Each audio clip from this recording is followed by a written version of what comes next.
സൂക്ഷിച്ചു വച്ചതിൽ കണ്ണുനീർ മാത്രമെടുക്കുന്നു ഞാൻ എന്റെ ധന്യമാം ഹൃത്തിൻ കൊടിയടയാളമായി. കണ്ണുനീർ മാത്രമെടുക്കുന്നു ഞാൻ എന്റെ ധന്യമാം ഹൃത്തിൻ കൊടിയടയാളമായി. നിന്നോടെനിക്കുള്ള സ്നേഹം മഹാകാശ ഗംഗ പോൽ ശുദ്ധമെന്നോർമ്മപ്പെടുത്തുവാൻ. നിന്നോടെനിക്കുള്ള സ്നേഹം മഹാകാശ ഗംഗ പോൽ ശുദ്ധമെന്നോർമ്മപ്പെടുത്തുവാൻ. നിൽക്കട്ടതെന്റെ ഈ കൺകളിൽ നിത്യമായി, ചൊല്ലായികതിന്നു വില നീ ഒരിക്കലും. നിൽക്കട്ടതെന്റെ ഈ കൺകളിൽ നിത്യമായി, ചൊല്ലായികതിന്നു വില നീ ഒരിക്കലും. എല്ലാവർക്കും വളരെ സ്നേഹവും നന്ദി. ചീഫ് ഗസ്റ്റിന്റെ ടോപ്പിക്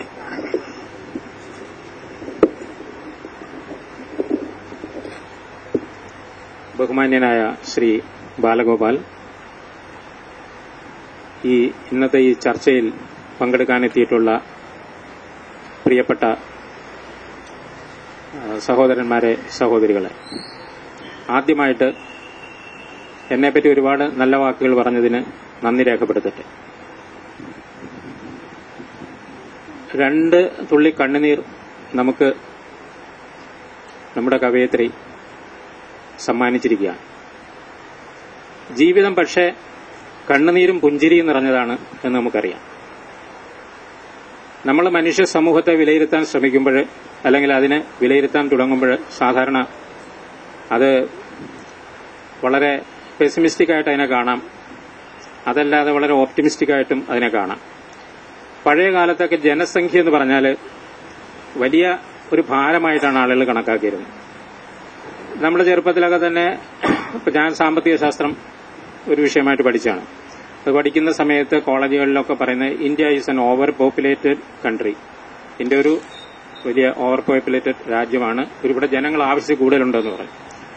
അതിൽ തന്നെ ജനസംഖ്യയെ പറ്റിയുള്ള തിയറികൾ, മാൽത്യൂഷ്യൻ തിയറി ഉണ്ട്, ഓപ്റ്റിമം തിയറി ഓഫ് പോപ്പുലേഷൻ, ഇങ്ങനെയുള്ള തിയറികളൊക്കെ ഉണ്ട്. ഈ തിയറികളിലും ഒക്കെ ഒരുപാട് ആളുകളായി പോയിട്ടുണ്ടെങ്കിൽ വലിയ കുറ്റമാണെന്നുള്ള രീതിയിലാണ് പറഞ്ഞു വരാറുള്ളത്. ഇതൊരു പരമ്പരാഗത ചിന്താഗതിയാണ്. പക്ഷേ ഈ ഓപ്റ്റിമം തിയറി ഓഫ് പോപ്പുലേഷൻ വന്നപ്പോഴത്തേക്ക് ജനസംഖ്യയ്ക്കും ജനങ്ങൾക്കും മനുഷ്യ സമൂഹത്തിന്, ജീവിക്കുന്ന ആളുകൾക്ക് ഒക്കെ ഒരു വിലയുണ്ട് എന്നുള്ള ധാരണ, ആ മാൽത്യൂഷ്യൻ തിയറിയുടെ ധാരണയെ തിരുത്തിക്കൊണ്ട് കുറിച്ചുകൊണ്ടാണ് വന്നത്. അതിനുശേഷം പിന്നീട് ഞാനൊരു എം എ ക്ലാസ്സിലേക്കൊക്കെ വന്നപ്പോഴത്തേക്ക് ലൈബ്രറിയിൽ ചില പുസ്തകങ്ങൾ കാണാറുണ്ടായിരുന്നു, ഹ്യൂമൻ റിസോഴ്സ്. അപ്പൊ അതിനു മുമ്പൊന്നും ഹ്യൂമൻ റിസോഴ്സ് എന്നുള്ള പറയാറുണ്ട്. ആഡം സ്മിത്ത് തന്നെ പറഞ്ഞിരിക്കുന്നത് ലാൻഡ് ലേബർ ക്യാപിറ്റൽ ഓർഗനൈസേഷൻ, ഇതാണ് ഉൽപാദന ഘടകങ്ങൾ. അപ്പോ മനുഷ്യന് വിലയുണ്ട്, മനുഷ്യന്റെ തൊഴിൽ ശക്തിക്ക് വിലയുണ്ട് എന്നുള്ളത് നേരത്തെ തന്നെ പ്രഖ്യാപിക്കപ്പെട്ടിരുന്നുവെങ്കിലും, എടുത്തു പറയപ്പെട്ടിരുന്നുവെങ്കിലും, ഇതിനൊരു റിസോഴ്സ് എന്ന ഒരു വിശേഷണം, റിസോഴ്സ് എന്ന ഒരു പദവി അലങ്കാരത്തിനും അപ്പുറത്ത് അതിന്റെ യഥാർത്ഥ അർത്ഥത്തിൽ ആരോപിക്കപ്പെട്ട ഒരു പിൽക്കാലം നമുക്കുണ്ടായി. അതുപോലെ തന്നെ ആ കാലത്തൊക്കെ ഒരു 60s-ലും 70s-ലൊക്കെ നമ്മൾ ഗവൺമെന്റ് ഡിപ്പാർട്ട്മെന്റുകളെ പറ്റി പറയുമ്പോൾ എന്താ, വിദ്യാഭ്യാസ വകുപ്പ് ഉണ്ടായിരുന്നു. പക്ഷേ 85-90 ഒക്കെ ആയപ്പോഴത്തേക്ക് ഗവൺമെന്റ് ഡിപ്പാർട്ട്മെന്റുകളുടെയൊക്കെ പേര് മാറി, ഹ്യൂമൻ റിസോഴ്സ് ഡെവലപ്മെന്റ് ഇങ്ങനെയുള്ള. അപ്പോ മനുഷ്യനൊരു റിസോഴ്സ് ആണെന്നും പോപ്പുലേഷന്റെ ആബ്സല്യൂട്ട് ആ മൊത്തത്തിലുള്ള സംഖ്യയല്ല പ്രധാനം, അതിന്റെ ഘടനയാണ് പ്രധാനം എന്ന ഒരു ധാരണ ലോകവ്യാപകമായിട്ട് ചിന്തകന്മാരുടെ ഇടയിലും സാമ്പത്തിക ശാസ്ത്രജ്ഞന്മാരുടെ ഇടയിലും ഒക്കെ, പ്ലാനേഴ്സിന്റെ ആസൂത്രണം ചെയ്യുന്നവരുടെ ഇടയിലും ഒക്കെ അങ്ങനെ ഒരു ധാരണയുണ്ടായി. അപ്പൊ ആ ധാരണയെ അരക്കിട്ടുറപ്പിക്കുന്ന രീതിയിലുള്ള ഒരു റിപ്പോർട്ടാണ് അതിൽ ആദ്യത്തെ 2007 human development report, world development report. Human development അല്ല, വേൾഡ് ഡെവലപ്മെന്റ്, അത് വേൾഡ് ബാങ്കിന്റെ ഒരു റിപ്പോർട്ടാണ് 2007, ഡെവലപ്മെന്റ് ആൻഡ് നെക്സ്റ്റ് ജനറേഷൻ. അപ്പൊ ഈ റിപ്പോർട്ടിൽ ഇത് ഒരുപക്ഷെ 23ാമത്തെ റിപ്പോർട്ടായിരിക്കും എന്നാണ് എന്റെ ഓർമ്മ. അപ്പൊ അതിനു മുമ്പ് 22 റിപ്പോർട്ടുകൾ അവർ ഓരോ വിഷയങ്ങളെ അധികരിച്ചുകൊണ്ട് സമകാലീന പ്രാധാന്യമുള്ളതും ദീർഘകാലാടിസ്ഥാനത്തിൽ പ്രസക്തിയുള്ളതുമായ വിഷയങ്ങളാണ് അവർ എടുക്കുന്നത്. വികസനത്തെ സംബന്ധിച്ച് പ്രാധാന്യമുള്ള അങ്ങനൊരു വിഷയത്തെപ്പറ്റി ഈ റിപ്പോർട്ട് മുഴുവൻ ഇൻവെസ്റ്റിംഗ് ഇൻ ഹ്യൂമൻ റിസോഴ്സസ്, അതിന്റെ പ്രാധാന്യം എടുത്തു കാണിക്കാൻ വേണ്ടിയുള്ളൊരു റിപ്പോർട്ടാണിത്.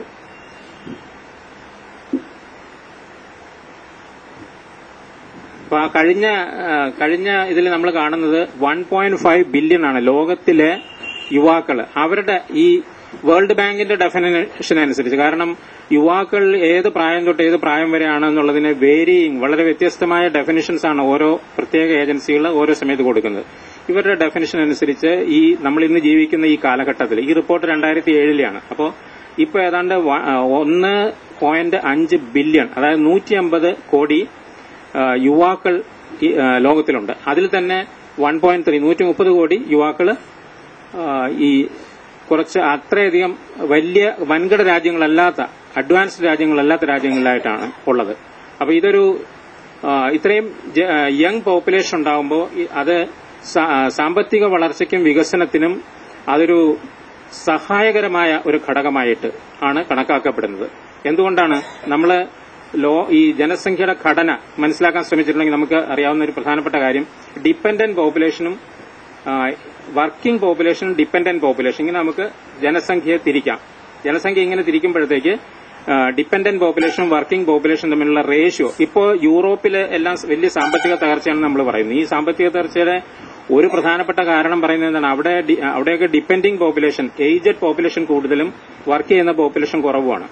അപ്പോ ഇങ്ങനെ ഈ രീതിയിൽ നമുക്കിതിന് സാമ്പത്തിക ശാസ്ത്രജ്ഞന്മാർ പറയുന്നത് ഡെമോഗ്രാഫിക് ഡിവിഡന്റ് എന്ന ഒരു പേര് കൂടി നമ്മൾ വളരെ കറൻസിയിലുണ്ട്, പ്രചാരത്തിലുള്ള ഒരു വാക്കാണ് ഡെമോഗ്രാഫിക് ഡിവിഡന്റ് എന്ന് പറഞ്ഞാൽ ജനസംഖ്യ അതിന്റെ ഘടനാപരമായ സവിശേഷതകൾ കൊണ്ട് ഒരുപാട് ലാഭങ്ങൾ അല്ലെങ്കിൽ ഒരുപാട് പ്രയോജനങ്ങൾ സമൂഹത്തിന് നൽകാൻ കെൽപ്പുള്ള രീതിയിൽ ഉള്ളൊരു ഘടനയാണ് ഇപ്പൊ നിലവിലുള്ളത്. പക്ഷേ അതിന്റെ പ്രയോജനം വേണമെങ്കിൽ എന്താ, നമ്മൾ പ്രയോജനപ്പെടുത്തണം, ഇല്ലെങ്കിൽ കാര്യമില്ല. ചക്ക ഒരു നല്ല പോഷകമൂല്യമുള്ളൊരു ഭക്ഷണ പദാർത്ഥമാണ്, അതിന് നല്ല സ്വാദുണ്ട്, അത് ധാരാളമായിട്ടുണ്ട് താനും, പക്ഷെ അത് നമ്മൾ ഉപയോഗപ്പെടുത്തുന്നില്ല. അപ്പൊ അതുകൊണ്ട് കാര്യമുണ്ട്. അത് ഞാൻ ഉദാഹരണത്തിന് വേണ്ടി, വളരെ ലളിതമായ ഒരു ഉദാഹരണത്തിന് വേണ്ടി പറയുന്നത്. അതുപോലെ ഈ ഇത്രയും നല്ല കുറെ യുവാക്കളുടെ ഒരു ബൂം തന്നെ ഉണ്ടായിരിക്കുകയാണ്. അതുകൊണ്ട് പ്രയോജനം വേണമെങ്കിൽ അത് ഇന്റർവെൻഷൻ, ഗവൺമെന്റ് സമുചിതമായ നയങ്ങളുണ്ടാക്കി ആ നയങ്ങളിലൂടെ ഇന്റർവെൻഷൻ നടത്തി അതിനുവേണ്ട ഇൻവെസ്റ്റ്മെന്റ്, സാമ്പത്തികമായ ഇൻവെസ്റ്റ്മെന്റ് നടത്തണം. അത് 4 ഘട്ടങ്ങളാണ് ഈ പോളിസി. നമ്മൾ യൂത്ത് ഡെവലപ്മെന്റിനെ സംബന്ധിച്ച് ഏത് പോളിസി വായിക്കുമ്പോഴും നമുക്കറിയാം, യുവത്വം എന്ന് പറയുന്നത് ഒരു ഏജ് ബ്രാക്കറ്റ് മാത്രമല്ല, ഒരു ട്രാൻസിഷനാണ് from adolescence to from school to working, അല്ലെങ്കിൽ സ്കൂൾ ടു ജോബ്, അങ്ങനെ ഒരു ട്രാൻസിഷനാണ്. ആ ട്രാൻസിഷൻ ഈ world development report learning, working, staying healthy, forming families, exercising, citizenship, ഇങ്ങനെ 4 ഇതാണ് ട്രാൻസ്ഫോർമേഷൻ അല്ലെങ്കിൽ ട്രാൻസിഷൻ. ഈ യുവത്വം എന്ന് പറയുന്ന ആ പീരീഡിൽ എന്തൊക്കെയാണ് നടക്കുന്നത്, അത് സ്റ്റെബിലൈസ് ചെയ്യുമ്പോഴത്തേക്ക് ഈ 4 ഘട്ടങ്ങൾ ഉണ്ടായിരിക്കണം. അപ്പൊ ഈ 4 ഘട്ടങ്ങളെ 5 ഘട്ടങ്ങളെ കവർ ചെയ്യുന്ന ഈ 5 ഘട്ടങ്ങളെ എങ്ങനെ കൈകാര്യം ചെയ്യണം, ഏത് രീതിയിലുള്ള നയപരമായ ഇടപെടലുകളാണ് വേണ്ടത്, അല്ലെങ്കിൽ ഏത് രീതിയിലുള്ള ഡയറക്റ്റ് ഇൻവെസ്റ്റ്മെന്റ് ആണ് വേണ്ടത്, അല്ലെങ്കിൽ ഏത് രീതിയിലുള്ള പബ്ലിക് പ്രൈവറ്റ് പാർട്ടിസിപ്പേഷനാണ് നമ്മൾക്ക് നിർദ്ദേശിക്കാനുള്ളത്, ഇതായിരിക്കണം ഒരു നയത്തിന്റെ, യുവജന നയത്തിന്റെ ഒരു പ്രധാനപ്പെട്ട, അതിനെ എങ്ങനെ കൈകാര്യം ചെയ്യണം, അതിന്റെ ഒരു ട്രീറ്റ്മെന്റ് അതായിരിക്കണം. ഇത് ഇവിടുന്ന് കാണാൻ പാടില്ല. അത് നമ്മൾ നേരത്തെ പറഞ്ഞ ബൂസ്റ്റ് ഗ്രോത്ത്, അതിനുവേണ്ട policy intervention, investment and private invest. താഴെ എഴുതിയിരിക്കുന്നത് അടുത്ത്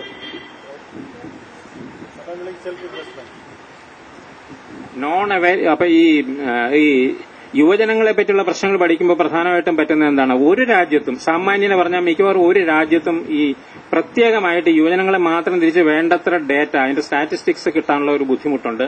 അതുപോലെ നിലവിലുള്ള യുവജനങ്ങൾക്ക് വേണ്ടി ധാരാളം പദ്ധതികൾ നടപ്പാക്കാറുണ്ട് ഗവൺമെന്റ്, എല്ലാ ഗവൺമെന്റുകളും നടപ്പാക്കാറുണ്ട്. നോൺ ഗവൺമെന്റ് ഏജൻസികളും യുവജനങ്ങളുടെ ഉന്നമനത്തിനും ക്ഷേമത്തിനും വികസനത്തിനും വേണ്ടി ധാരാളം പരിപാടികൾ നടപ്പാക്കുന്നുണ്ട്. പക്ഷെ അതിന്റെയൊക്കെ കറക്റ്റായിട്ടുള്ള ഇവാലുവേഷൻസ് ജനറലി അതിന്റെ അപര്യാപ്തതയുണ്ട്. അതുകൊണ്ട് റിപ്പോർട്ടുകൾ യുവജനങ്ങളെക്കുറിച്ച് പഠിക്കുന്നവരെന്താണ്, സർവേസ് ആൻഡ് കൺസൾട്ടേഷൻസ്, വളരെ വ്യാപകമായിട്ടുള്ള സർവേസും കൺസൾട്ടേഷൻസും നടത്തണം. അപ്പൊ നമുക്കറിയാം നമ്മുടെ കേരളത്തിലെ യുവജനങ്ങളെ പറ്റി ഒരുപാട് കാര്യങ്ങൾ ഇതിൽ പറയുന്നുണ്ട്. ഇതൊന്നും സമർത്ഥിച്ചിട്ടില്ല. ഇതിന്റെയൊക്കെ സത്യാവസ്ഥ നമുക്ക് വിശ്വസിക്കാമോ, അതിന്റെ ക്രെഡിബിലിറ്റി, വിശ്വാസ്യത ഇതിൽ തെളിയുന്നില്ല, അവരൊന്നും കോട്ട് ചെയ്യുന്നില്ല. അപ്പൊ അത് ആ അർത്ഥത്തിൽ ഇത് വളരെ പ്രാധാന്യമുള്ളതാണ്. അടുത്ത്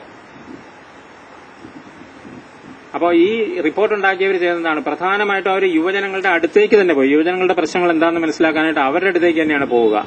3000 young people from developing countries അവരോട് ഡിസ്കസ് ചെയ്തു. നേരത്തെ നമ്മൾ പറഞ്ഞ 5 ട്രാൻസിഷൻസിനെ പറ്റി അവരുടെ അഭിപ്രായങ്ങൾ ചോദിച്ചു. ആൻഡ് സാധാരണഗതിയിൽ അഭിപ്രായം പറയാത്ത അല്ലെങ്കിൽ അഭിപ്രായ പ്രകടനത്തിന് അവസരങ്ങൾ കിട്ടാത്ത വിഭാഗങ്ങൾ എവിടെയുണ്ടോ അവരുടെയൊക്കെ അടുത്തേക്ക് ചെന്ന് അവരെ അങ്ങോട്ട് ചെന്ന് സമീപിച്ച് അവരിൽ നിന്ന് മനസ്സിലാക്കി. പിന്നെ യുവജന ക്ഷേമ പ്രവർത്തനങ്ങളിൽ ഏർപ്പെട്ടിട്ടുള്ള സന്നദ്ധ സംഘടനകളുമായിട്ടും അല്ലാതെയുള്ള ഔപചാരിക രൂപത്തിലുള്ള സംഘടനകളുമായിട്ട് അവർ സംവദിച്ചു. ഈ ഡിസ്കഷൻസ് നടത്തി. യൂത്ത് സോഷ്യോ എക്കണോമിക് ഓൺട്രപ്രണേഴ്സ് അവരുമായിട്ട് സംസാരിച്ചു. സർവേയിങ് യങ് പീപ്പിൾ അത് ക്വസ്റ്റിനെയർ കൊടുത്തു. നാഷണലി റെപ്രസെന്റേറ്റീവ് ഓഡിയൻസ് അവരോട് സംസാരിച്ചു. From existing household surveys 97 രാജ്യങ്ങളിലെ health survey, living standard survey, ജനസംഖ്യാപരമായ സർവേ ഇതിനെല്ലാം ആശ്രയിച്ചുകൊണ്ടുള്ള പഠനങ്ങൾ നടത്തി. സർവേ 5 ട്രാൻസിഷൻസ് ആണ് നമ്മൾ പറഞ്ഞു. ഇതാണ് ഈ യുവത്വം എന്ന് പറയുമ്പോഴത്തേക്ക് നമ്മൾ ഏജ് ബ്രാക്കറ്റാണ് സാധാരണ എംഫസൈസ് ചെയ്യുന്നത്. തർക്കങ്ങളും ഏജിനെ പറ്റിയാണ്. പത്രങ്ങളിലൊക്കെ വായിച്ചപ്പോൾ ഈ ലേറ്റസ്റ്റ് വീക്ക് ഇഷ്യൂവില് കേന്ദ്ര ഗവൺമെന്റ് പോളിസിയിൽ ഏജ് പറഞ്ഞിട്ടുണ്ട്. 16 മുതൽ 30 വയസ്സ് വരെയാണ് യുവാക്കളെന്ന് ഡിഫൈൻ ചെയ്തിട്ടുണ്ട്. അതിനെപ്പറ്റി വലിയ തർക്കങ്ങളൊക്കെ വന്നിട്ടുണ്ട്. സരസമായിട്ടാണ് എഴുതിയിരിക്കുന്നത് എങ്കിലും 40 വരെ പറയുന്നവരുണ്ട്. പക്ഷേ ഏജ് ബ്രാക്കറ്റിനേക്കാൾ പ്രധാനം ഏത് സമൂഹത്തിൽ ഈ ഘട്ടങ്ങളൊക്കെ എത്ര പെട്ടെന്ന് ചെയ്യുന്നു എന്നുള്ളതാണ്. ഇപ്പോൾ ഹയർ എഡ്യൂക്കേഷൻ പോകുന്ന ഒരു കുട്ടിയെ സംബന്ധിച്ചാണെങ്കിൽ ലേൺ ചെയ്യുന്നുണ്ട്, പിന്നെ ഏൺ ആൻഡ് ലേൺ ചെയ്യുന്നൊരു ഘട്ടം വരും. അതോടൊപ്പം തന്നെ ഇപ്പോൾ PGക്ക് പോകുന്ന സമയത്ത് മെഡിക്കൽ അങ്ങനെയൊക്കെയുള്ള ഉന്നത റിസർച്ചിനൊക്കെ പോകുന്നവരാണ്. PGക്ക് പോകുന്ന സമയത്ത് പെൺകുട്ടികൾ വിവാഹത്തിൽ ഏർപ്പെടുന്നു. ആ PG തീരുന്നതിന് മുമ്പ് അവര് ഡെവലപ്പിംഗ് ഫാമിലിയിലേക്ക് വരുന്നു. അപ്പോൾ അതിനിടയ്ക്ക് സിറ്റിസൺഷിപ്പ് ചില ആളുകൾ KSUലൊക്കെ ചേരുന്നവർ വളരെ ചെറിയ പ്രായത്തിൽ തന്നെ സിറ്റിസൺഷിപ്പ് എക്സർസൈസ് ചെയ്യാൻ തുടങ്ങുന്നു. നമ്മളെപ്പോലുള്ളവരൊക്കെ സിറ്റിസൺഷിപ്പ് എക്സർസൈസേ ചെയ്യുന്നില്ല. 55-ാമത്തെ വയസ്സിലാണ് ആദ്യമായിട്ട് വോട്ട് ചെയ്യാൻ അവസരം കിട്ടുന്നത്. കാരണം സ്ഥലം മാറ്റമായിരിക്കും, വീട് മാറ്റമായിരിക്കും. ഇപ്പൊ നമ്മുടെ പേരൊന്നും റോളിലുണ്ടാവില്ല. അപ്പോ യുവത്വം എന്ന് നമ്മൾ 15 മുതൽ 16 മുതൽ 30 വരെ എന്നോ അല്ലെങ്കിൽ വേറൊരു പ്രായം മുതൽ ഇത്ര പ്രായം വരെ എന്ന് പറയുന്നതിനേക്കാളും ഒരു അർത്ഥപൂർണമായ ഡെഫിനിഷൻ ഇതാണ്. പക്ഷെ ഇതിങ്ങനെ ലോകാവസാനം വരെ നമുക്ക് നീട്ടിക്കൊണ്ടുപോകാൻ പറ്റില്ല യുവത്വം. അതിനൊരു ഏതെങ്കിലും സമയത്തൊരു ബ്രേക്ക് ഇടണം. അപ്പൊ അടുത്തത് ഹ്യൂമൻ ക്യാപിറ്റൽ. ഇപ്പൊ ഈ ഹ്യൂമൻ റിസോഴ്സസ് എന്ന് പറഞ്ഞാൽ അതൊരു ക്യാപിറ്റൽ ഇൻവെസ്റ്റ്മെന്റ്. അതിനെ നമുക്ക് കുറച്ച് ക്യാപിറ്റൽ കിട്ടിയപ്പോൾ ശ്രീപത്മനാഭ ടെമ്പിളിൽ സ്വത്ത് വെച്ചിരിക്കുന്ന പോലെയാണ്. അത് വളരെ നന്നായിട്ട് സുരക്ഷിതമായിട്ട് വയ്ക്കണം. അത് അവിടെ ഇരുന്ന് അതിന്റെ വില നശിച്ചു പോകാൻ പറ്റില്ല. അത് വർദ്ധിക്കണം. അത് അതേസമയത്ത് ഡിപ്ലോയ് ചെയ്യണം. അത് ഫലപ്രദമായിട്ട് ഉപയോഗിക്കാവുന്നില്ല. അതിന്റെ ഒരു പോർഷനെങ്കിലും ഡിപ്ലോയ് ചെയ്യണം ധനത്തെ സംബന്ധിച്ച്. അതുപോലെ തന്നെയാണ് ഹ്യൂമൻ ക്യാപിറ്റൽ. ഹ്യൂമൻ ക്യാപിറ്റൽ ഒട്ടും തന്നെ നമുക്ക് വെറുതെ വെച്ചേക്കാൻ പറ്റില്ല. അത് 100% ഡിപ്ലോയ് ചെയ്താലേ 100% ഇത് വരുന്നുള്ളൂ, എംപ്ലോയ്മെന്റ് വരുന്നുള്ളൂ. അല്ലെങ്കിൽ അണ്ടർ എംപ്ലോയ്മെന്റ് ആയിരിക്കും. ഫുൾ എംപ്ലോയ്മെന്റ് ഇല്ലാത്ത ഒരു സമൂഹമായിരിക്കും. ഇത് ഈ വേൾഡ് ഡെവലപ്മെന്റ് റിപ്പോർട്ടിൽ നമുക്ക് കിട്ടുന്ന ഒരു വലിയൊരു കൺസെപ്റ്റാണ്. അത് പറയുന്ന യൂത്ത് ലെൻസ് ഓൺ പോളിസീസ്. നമ്മൾ എന്ത് പോളിസി ഉണ്ടാക്കിയാലും യൂത്ത് സെൻട്രിക് ആണോ, യൂത്തിന് പ്രാമുഖ്യമുണ്ടോ? ഇപ്പോൾ പല ഗവൺമെന്റാണ് ഒത്തിരി ഡിപ്പാർട്ട്മെന്റുകളുണ്ട്. ഉദാഹരണത്തിന് ST scheduled tribe, scheduled caste component. ഇപ്പൊ പ്ലാനിംഗ് കമ്മീഷൻ ചെല്ലുമ്പോഴത്തേക്ക് വിദ്യാഭ്യാസ വകുപ്പിന്റെ പ്ലാൻ ഔട്ടിൽ അവർ ചോദിക്കും ഇതിൽ SC/ST കമ്പോണന്റ് എത്രയാണ്. വേറൊരു ഡിപ്പാർട്ട്മെന്റ് കോൾ ആൻഡ് മൈൻസ് ചെല്ലുവാണ്. അപ്പൊ മൈൻസ് ഇരിക്കുന്നത് മുഴുവൻ ST പോപ്പുലേഷന്റെ അടുത്താണ്. അതിൽ ST കമ്പോണന്റ് എത്രയാണ്. ഇങ്ങനെ ഓരോ കമ്പോണന്റ് ഇരിക്കും. സയൻസ് ആൻഡ് ടെക്നോളജി കമ്പോണന്റ് എത്രയാണ്. അതുപോലെ ഒരു സഹോദര ഡിപ്പാർട്ട്മെന്റിന്റെ ഒരു ബജറ്റില് എന്തുമാത്രമാണ് യൂത്ത് സെൻട്രിക് ആയിട്ടുള്ള ഔട്ടില് അല്ലെങ്കിൽ യൂത്ത് സെൻട്രിക് ആയിട്ടുള്ള എംഫസിസ് എന്താണ് എന്നുള്ളതാണ്. അതിനെ 3 രീതിയിലാണ് പറയുന്നത്. എൻലാർജ്ഡ് ഓപ്പർച്യൂണിറ്റീസ്, അവസരങ്ങൾ എങ്ങനെയാണ്? ആക്സസ്, എക്സ്പാൻഷൻ, പിന്നെ ഫെസിലിറ്റേഷൻ, ക്വാളിറ്റി. അവസരങ്ങൾ കിട്ടുന്നുണ്ട്. അത് അവസരങ്ങൾ ഉള്ളതുകൊണ്ട് കാര്യമില്ല. നമുക്കത് റേഷൻ കടയിൽ സാധനം കിട്ടും, റേഷൻ കട തുറക്കുന്നില്ല, അല്ലെങ്കിൽ റേഷൻ കട വളരെ ദൂരെയാണ്, നമ്മൾ താമസിക്കുന്നതിന് കുറെ ദൂരെയാണ്, അല്ലെങ്കിൽ സ്കൂള് നമ്മളൊക്കെ ചെറുപ്പകാലത്ത് പഠിച്ചിരുന്നപ്പോൾ ആക്സസ് എന്ന് പറഞ്ഞാൽ നമ്മൾ കാൽനടയായിട്ട് എത്രയോ കിലോമീറ്റർ നടന്നിട്ടാണ് നമ്മുടെ സ്കൂളിൽ പോകുന്നത്. ഇപ്പോഴത്തെ കുട്ടികളോട് പറഞ്ഞാൽ അത് ആക്സസിബിലിറ്റി ക്രൈറ്റീരിയ അവർക്ക് തൃപ്തിയില്ല എന്ന് പറയും. അതുപോലെയാണ് ആക്സസ്, എക്സ്പാൻഷൻ. ഉള്ള കപ്പാസിറ്റികൾ, ഉള്ള ഓപ്പർച്യൂണിറ്റി നമുക്ക് എക്സ്പാൻഡ് ചെയ്തുകൊണ്ടിരിക്കണം. അതേപോലെ ഇരുന്നാൽ പോലെ അത് കൂടുതലായിട്ട് വരണം. അതാണ് വലിയ കാറുകൾ വരുന്നു, ചെറിയ കാറുകൾ വരുന്നു. കാറ് എന്നുള്ളൊരു ഓപ്പർച്യൂണിറ്റി ഉണ്ട്. പക്ഷെ ആ കാറ് വളരെ നല്ല കംഫർട്ടബിൾ ആയിട്ട് പോകേണ്ട ആളുകൾക്ക് എപ്പോഴും കാർ നിരന്തരമായിട്ട് ഉപയോഗിക്കുന്നവര്, ദീർഘദൂരം പോകുന്നവര്, രാത്രിയിൽ സഞ്ചരിക്കേണ്ടവര്, രാത്രി സ്ഥിരമായിട്ട് എല്ലാ രാത്രികളിലും സഞ്ചരിക്കുന്നവര്, അങ്ങനെയൊക്കെയുള്ളവർക്ക് നല്ല കാർ വേണം. സിറ്റിയിലൊക്കെ പാർക്ക് ചെയ്യാനും ചെറിയ യങ് ലേഡീസിനൊക്കെ ഉപയോഗിക്കാൻ, അതുപോലെ പൈസ കുറഞ്ഞവർക്ക് ഉപയോഗിക്കാൻ, അതൊക്കെ വളരെ ചെറിയ കൊച്ചു കൊച്ചു കാറുകൾ വേണം. പിന്നെ ടൂ വീലറിൽ നിന്ന് മാറി ഗ്രാജുവേറ്റ് ചെയ്യുന്നവർക്ക് ഒരു ചെറിയ കാറിലേക്കാണ് അവർ ഗ്രാജുവേറ്റ്. അപ്പൊ ചെറിയ കാർ, ഇങ്ങനെ അതിന്റെ എക്സ്പാൻഷൻ, ഫെസിലിറ്റേഷൻ എന്ന് പറഞ്ഞാൽ സൗകര്യങ്ങളുണ്ട്, അത് ഉപയോഗപ്പെടുത്താനായിട്ട് നമ്മളെ അതിനെപ്പറ്റി പറഞ്ഞു തരിക. അതിനിപ്പോ ചില ആളുകൾക്ക് ആപ്ലിക്കേഷൻ ഫില്ലപ്പ് ചെയ്യാൻ മടിയായിരിക്കും. വിദ്യാഭ്യാസം ഉണ്ട്. ഇപ്പൊ എനിക്ക് തന്നെ ഒരു ഫോം ഫില്ലപ്പ് ചെയ്യാൻ പറഞ്ഞാൽ I will like somebody else to fill it up. അപ്പൊ അങ്ങനെയൊക്കെയുള്ള കൊച്ചു കൊച്ചു കാര്യങ്ങളൊക്കെ നമ്മളെ സഹായിക്കുക, അല്ലെങ്കിൽ വലിയ കാര്യങ്ങളെ സഹായിക്കുക.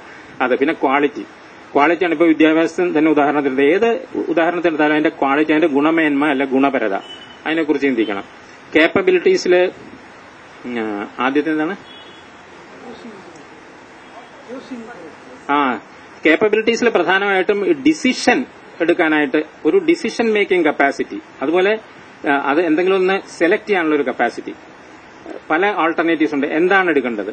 ഉദാഹരണത്തിന് മെഡിക്കൽ വിദ്യാഭ്യാസത്തിലേക്കാണോ പോകേണ്ടത്, എഞ്ചിനീയറിംഗിലേക്കാണോ പോകേണ്ടത്? അത് ഇപ്പോഴൊക്കെ ആണെങ്കിൽ കുട്ടികൾക്ക് ഇപ്പോൾ സയൻസ് റിസർച്ച് ആ മേഖലകളിലൊക്കെ, ഇപ്പൊ ജിനോം മാപ്പിംഗ് എന്ന് പറഞ്ഞ ഒരു വലിയൊരു പ്രോജക്ട്, സയൻസിലെ ഏറ്റവും വലിയൊരു പ്രോജക്റ്റാണ് ജിനോം മാപ്പിംഗ്. അതിൽ പ്രവർത്തിച്ചിരുന്ന ശാസ്ത്രജ്ഞന്മാരുടെ എണ്ണം ടെൻസ് ഓഫ് തൗസൻഡ്സ് ആണ്.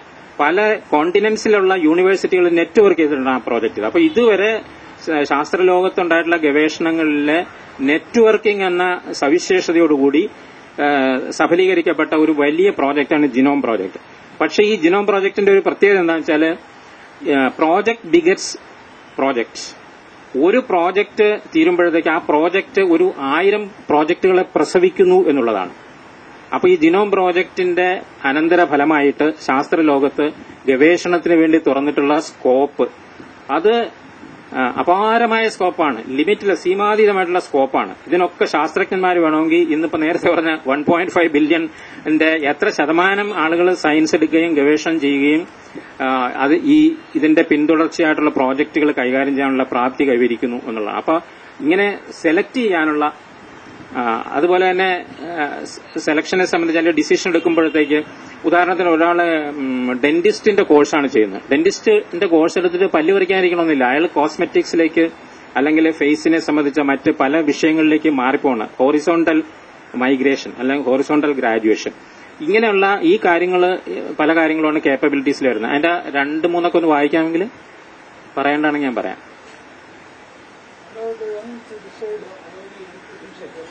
ഇൻഫോംഡ് ഡിസിഷൻസ്, അത് വളരെ പ്രധാനമാണ്. നമ്മളെല്ലാം ഡിസിഷൻ എടുക്കുന്നത്. ഇപ്പൊ ആർമിയിലൊക്കെ ആണെങ്കിൽ ഒരു ആർമിയെ അതിനെ നയിക്കുന്ന ആളിന് ആ ബോർഡറിൽ അല്ലെങ്കിൽ ആ യുദ്ധരംഗത്ത് ആ ഫീൽഡിൽ അവർക്ക് കിട്ടാവുന്ന ഇൻഫർമേഷൻ വളരെ കുറവായിരിക്കും.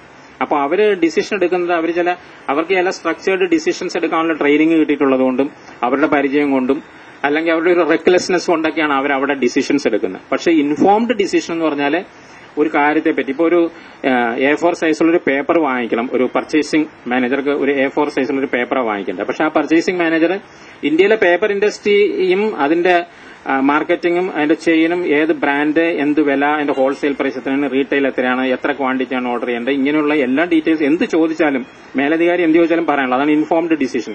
എല്ലാ കാര്യങ്ങളും ഇൻഫോംഡ് ഡിസിഷൻ എടുക്കാനുള്ള കേപ്പബിലിറ്റി ഇതൊന്നും നമുക്കില്ല, സാധാരണ മനുഷ്യർക്കില്ല. ഇതൊക്കെ ഈ യൂത്ത് ലെൻസ് വെച്ച് ഗവൺമെന്റ് നടത്തുന്ന പ്രോഗ്രാമുകളിലെ യൂത്ത് കണ്ടന്റ്, അല്ല അതിന്റെ യൂത്ത് ഓറിയന്റേഷൻ, അല്ല അതിന്റെ യൂത്ത് ഫോക്കസ് എത്രയാണെന്ന് അറിയാൻ ഉപയോഗിക്കേണ്ട കാര്യങ്ങളാണ്. അടുത്തത് സെക്കൻഡ് ചാൻസ് അല്ലേ? Second chance.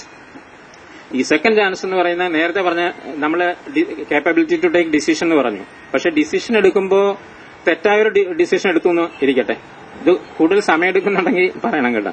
തെറ്റായ ഡിസിഷൻസ് ആണ് നമ്മൾ എടുക്കുന്നതെങ്കിൽ അവർക്കൊരു സെക്കൻഡ് ചോയ്സ്, രണ്ടാമതൊരു ചോയ്സിന് അർഹതയുണ്ടോ, ഉണ്ടെങ്കിൽ അത് എങ്ങനെ കൊടുക്കാം എന്നുള്ളതാണ്. ഈ സെക്കൻഡ് ചോയ്സ് വളരെ ഇമ്പോർട്ടന്റ് ആണ്. കാരണം പല ജീവിതത്തിലെ നമ്മൾ അപകടത്തിന്റെ അഗാധ ഗർത്തങ്ങളിൽ പല ആളുകളും വീണു പോകാറുണ്ട്. അല്ലെങ്കിൽ ഒരാൾക്ക് ചെറുപ്പത്തിൽ പഠിക്കാൻ പറ്റുന്നില്ല, അയാൾ ഒരു 20 വയസ്സാകുമ്പോൾ അയാൾക്ക് പഠിക്കാൻ ഒരു ആഗ്രഹം ഉണ്ടായാൽ അതിനൊരു അവസരം കൊടുക്കാമോ? മറ്റൊരാള് HIV അല്ലെങ്കിൽ എയ്ഡ്സ് അങ്ങനെയുള്ള രോഗബാധിതനായി അയാൾക്കൊരു ചികിത്സ കൊടുക്കാമോ?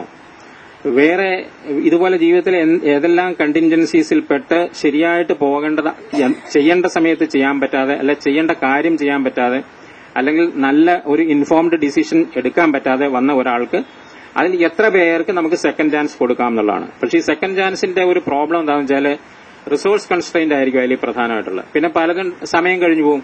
ഇപ്പോൾ ഒരു 20 വയസ്സായ ആളിന് 1ാം ക്ലാസ്സിൽ കൊണ്ടിരുത്താൻ പറ്റുമോ? ഇല്ല. അപ്പോൾ അതിനാണ് ഈ സെക്കൻഡ് ചാൻസിനാണ് നമ്മൾ എക്യുവലൻസി ടെസ്റ്റ് അങ്ങനെയുള്ള സെക്കൻഡ് ചാൻസ് കൊടുക്കുന്നത് സംബന്ധിച്ചാണ് റീഹാബിലിറ്റേഷൻ, പുനരുജ്ജീവനം, പുനരുദ്ധാരണം, റീഹാബിലിറ്റേഷൻ, വയോജന വിദ്യാഭ്യാസം, ഡിസ്റ്റൻസ് എഡ്യൂക്കേഷൻ, ഇങ്ങനെ ഒരുപാട് കാര്യങ്ങൾ അതിൽ വരുന്നതാണ്.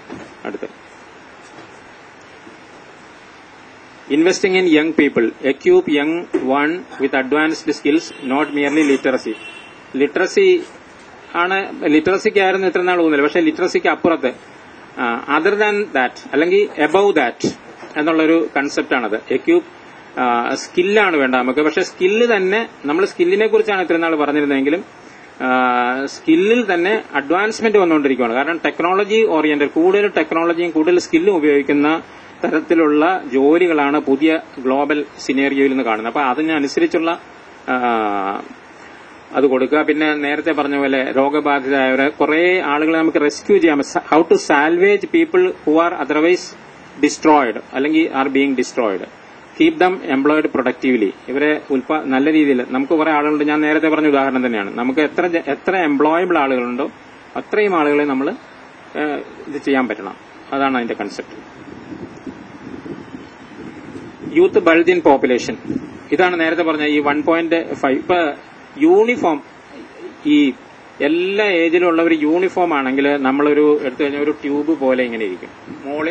മോള് മുതൽ താഴെ വരെ ഒരേ ഡയമീറ്ററുള്ള ഒരു ട്യൂബായിരിക്കും.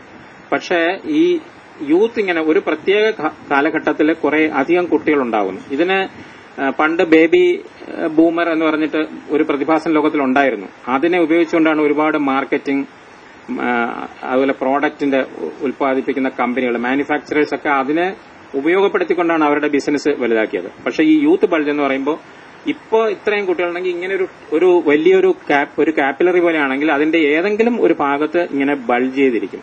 ഈ ബൾജ് ചെയ്തിരിക്കുന്ന അവിടെ ഇരിക്കില്ല, അത് അങ്ങോട്ട് പോയിക്കൊണ്ടിരിക്കും. അതിന്റെ അർത്ഥം എന്താ വെച്ചാൽ വർക്കിംഗ് പോപ്പുലേഷൻ ഒരു സമയത്ത് ഇവരെ എല്ലാം വർക്കിംഗ് പോപ്പുലേഷൻ ആകുമ്പോൾ അതിന്റെ മുകളിലുള്ള ഡിപ്പെൻഡിംഗ് പോപ്പുലേഷൻ വളരെ കുറയും. പിന്നെ അവരുടെ കുട്ടികളാണ് താഴെയുള്ളത്. അപ്പോൾ ഇവര് ഉണ്ടാക്കുന്ന ഒരു സമ്പത്ത് ഒരു പ്രത്യേക കാലഘട്ടത്തിൽ നമുക്ക് വളരെയധികം പ്രയോജനം ചെയ്യും. നമ്മൾ ഇന്ന് വരെ ഇപ്പൊ ലോകത്തിൽ എന്താണെന്ന് വെച്ചാൽ ഇത്രയും അധികം 1.5 ബില്യൺ കുട്ടികൾ ലോകത്തില് പഴയ എത്രയോ ചരിത്രകാലം എടുത്താലും ഉണ്ടായിട്ടില്ല. എന്ന് മാത്രമല്ല ഇതൊരു 40 കൊല്ലം കഴിയുമ്പോൾ ഇത്രയും കുട്ടികൾ ഉണ്ടായിരിക്കുകയില്ല. കാരണം ഇപ്പോൾ ഉള്ളവരെല്ലാം നമുക്ക് എത്ര സഹോദരന്മാരുണ്ടായിരുന്നു, നമുക്ക് എത്ര കുട്ടികളുണ്ട്, അത് ആലോചിച്ചാൽ മതി. അപ്പോ ഇതിന് താഴെയും വരാൻ പോകുന്നില്ല. അപ്പൊ ഇതൊരു ഗോൾഡൻ പീരീഡാണ്. ജനസംഖ്യയെപ്പറ്റി ജനങ്ങൾ ഉൽപാദനത്തിന്റെ ഘടകമാണെന്ന് നമ്മൾ വിശ്വസിക്കുകയും ഇന്നുള്ള എല്ലാ ആളുകളെയും ഉൽപാദനക്ഷമതയുള്ളവരാക്കി മാറ്റുകയും എല്ലാവരെയും തൊഴിലുകളിൽ ഏർപ്പെടുത്താൻ സാധിക്കുകയും എല്ലാവരുടെയും സംഭാവനകൾ ഉണ്ടാകുകയും ചെയ്യുന്നുവെങ്കിൽ ലോക ചരിത്രത്തിൽ ഒരുപക്ഷെ ഈ ഒരു കാലഘട്ടം 2005 മുതൽ 2045 വരെയുള്ള ഒരു കാലഘട്ടമായിരിക്കും സുവർണ കാലഘട്ടം. എങ്ങനെ? ജനങ്ങളുടെ പ്രവർത്തനക്ഷമതയുള്ള ആക്റ്റീവ് പോപ്പുലേഷൻ ഏറ്റവും കൂടുതലുള്ള ഒരു കാലഘട്ടം. ഇനിയും അത് പിന്നീട് നമുക്ക് വിൻഡോ ഓഫ് ഡിക്ലൈനിങ് ഓപ്പർച്യൂണിറ്റി എന്ന് പറയുന്നത് ഇനി വരാൻ പോകുന്ന കാലഘട്ടത്തിന്. അപ്പോൾ അടുത്തത് population bulge and opportunity, window of opportunities. Window of opportunities എന്ന് പറയുന്നത് ഇതൊരു വിൻഡോയാണ്. ഇതിങ്ങനെ മൂവ് ചെയ്തുകൊണ്ടിരിക്കുകയാണ്. ആ വിൻഡോ അവിടെ നിൽക്കും. ഈ പോപ്പുലേഷൻ ബൾജ് മൂവ് ചെയ്തങ്ങ് അപ്രത്യക്ഷമാകും. അതാണ് window of falling dependency rate to last four 40 years. അത് പല രാജ്യത്ത് പലതായി. ഇപ്പൊ ചൈനയ്ക്ക് കിട്ടാൻ പോകുന്ന ഈ ഡെമോഗ്രാഫിക് ഡിവിഡന്റ് നഷ്ടപ്പെട്ട് കഴിഞ്ഞാൽ കുറച്ചുനാളുകൂടി ഇന്ത്യക്കുണ്ടാവും. ഇന്ത്യയുടെ ഡെമോഗ്രാഫിക് ബെനിഫിറ്റ് നഷ്ടപ്പെട്ടു കഴിഞ്ഞാൽ പാകിസ്ഥാനിൽ പിന്നെ ഉണ്ടാവും. നമ്മുടെ ഈ ചൈന ഈ രാജ്യങ്ങളൊക്കെ പോയാലും പാകിസ്ഥാനിൽ യങ് പോപ്പുലേഷൻ പിന്നെ കുറച്ച് വർഷം കൂടി ഉണ്ടാവും.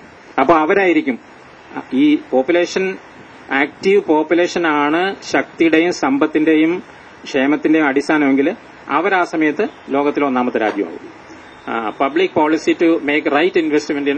അതാണ് എന്തുകൊണ്ടാണ് ഇപ്പോ റൈറ്റ് ഇൻവെസ്റ്റ്മെന്റ് ചെയ്യേണ്ടത്, എന്തുകൊണ്ടാണ് യുവജന നയത്തിന് ഇത്രയധികം പ്രാധാന്യം ഈ കാലഘട്ടത്തിലുള്ള മുമ്പെങ്കില്ലാത്ത ഒരു പ്രാധാന്യമുള്ളതെന്ന് വെച്ചാൽ ഇപ്പോഴാണ് നമ്മൾ ഇൻവെസ്റ്റ് ചെയ്യേണ്ടത്. ഇപ്പോഴാണ് നമ്മൾ സ്കിൽസ്, നിപുണതകൾ അല്ലെങ്കിൽ പ്രാവീണ്യം ഉള്ള ആളുകളെ വാർത്തെടുക്കേണ്ടത് ഇപ്പോഴാണ്. പിന്നെ റിച്ച് ആൻഡ് പുവർ, അതെന്തിനാണ്? ഈ പൂറായിട്ടുള്ള കുറച്ചുപേര് അവർക്ക് പഠിക്കാനുള്ള സൗകര്യങ്ങൾ ഇല്ലാത്തതുകൊണ്ട് അവർ അക്കംപ്ലിഷ്ഡ് ആയില്ലെങ്കിൽ അവർ നമുക്ക് എന്നെന്നും നഷ്ടപ്പെട്ടു പോകും.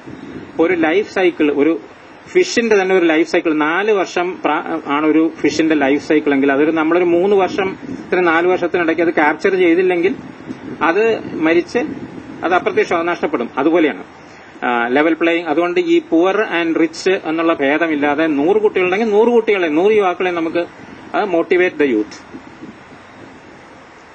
സ്ട്രെങ്തൻ ഹ്യൂമൻ ക്യാപിറ്റൽ, അത് labour as an asset, make it more productive, countries experience, increase in school enrolment. അത് ഇപ്പൊ എല്ലാവരും സ്കൂളിലൊക്കെ കുട്ടികൾ പോകുന്നു എന്നാണ് പറയുന്നത്. അത് അതിന് 2 ഫാക്ടേഴ്സ് ഉണ്ട്. ഒന്ന്, പ്രാഥമിക തലത്തിൽ നിന്ന് അവർ പിന്നെ മേലോട്ട് പഠിക്കുന്നുണ്ടോ എന്നുള്ളൊരു ചോദ്യമുണ്ട്. രണ്ടാമത്, അവർ പഠിക്കുന്നതെല്ലാം റെലവന്റ് ആണോ എന്നുള്ളതുണ്ട്. അപ്പോൾ advanced skills plus problem solving skills ഇല്ലാത്തതുകൊണ്ടാണ് നമ്മുടെ എംപ്ലോയബിലിറ്റിയെ പറ്റി ഉണ്ടൊരു പ്രസന്റേഷൻ ഉണ്ട്.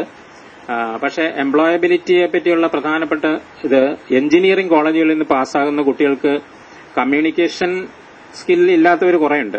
കമ്മ്യൂണിക്കേഷൻ സ്കിൽ ഇല്ല എങ്കിൽ പോലും കമ്പനികൾ എടുക്കും, പക്ഷെ അവർക്ക് പ്രോബ്ലം സോൾവിംഗ് എബിലിറ്റി ഉണ്ടായിരിക്കണം എന്നുള്ളതാണ്. പിന്നെ skills to be nurtured early life, അത് ഞാൻ നേരത്തെ പറഞ്ഞു കഴിഞ്ഞു. ലെവൽ പ്ലേയിങ് ഫീൽഡ്, ഇത് തന്നെയാണോ? അടുത്ത് സ്റ്റാർട്ടിംഗ് പ്രൊഡക്റ്റീവ് ലൈഫ് ഫെസിലിറ്റേഷൻ. അത് നമ്മൾ നേരത്തെ 5 ഘട്ടങ്ങളുണ്ടെന്ന് പറഞ്ഞു.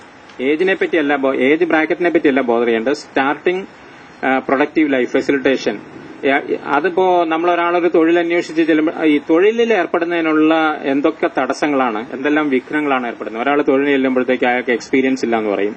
പക്ഷെ അയാൾക്കൊരു ചെറിയൊരു ഓറിയന്റേഷൻ കൊടുത്താൽ അയാൾ നല്ലൊരു വർക്കറായിരിക്കും. അത് സാധാരണ ഈ എംപ്ലോയർ, തൊഴിൽ കൊടുക്കുന്ന തൊഴിൽ ദാതാവിന് പലപ്പോഴും അതിനെ സംബന്ധിച്ച് ഒരു വേണ്ട രീതിയിൽ വിലയിരുത്താൻ പറ്റാത്തതും തൊഴില് അർത്ഥിച്ച് അതിനു വേണ്ടി ചെല്ലുന്ന ഒരാളിന് വിഷമുണ്ടാക്കുന്ന ഒരു കാര്യമാണ്.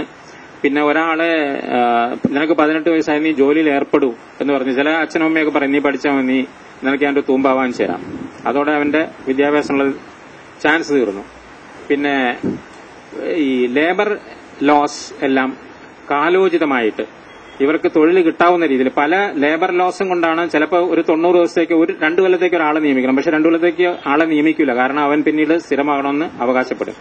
അപ്പോൾ അത് ഉദാഹരണത്തിൽ പറയുന്നതാണ്. ഇതുപോലുള്ള 100 നൂലാമാലകളുണ്ടാകും. അതെല്ലാം നമ്മൾ കാലോചിതമായിട്ട് പരിഷ്കരിക്കണം.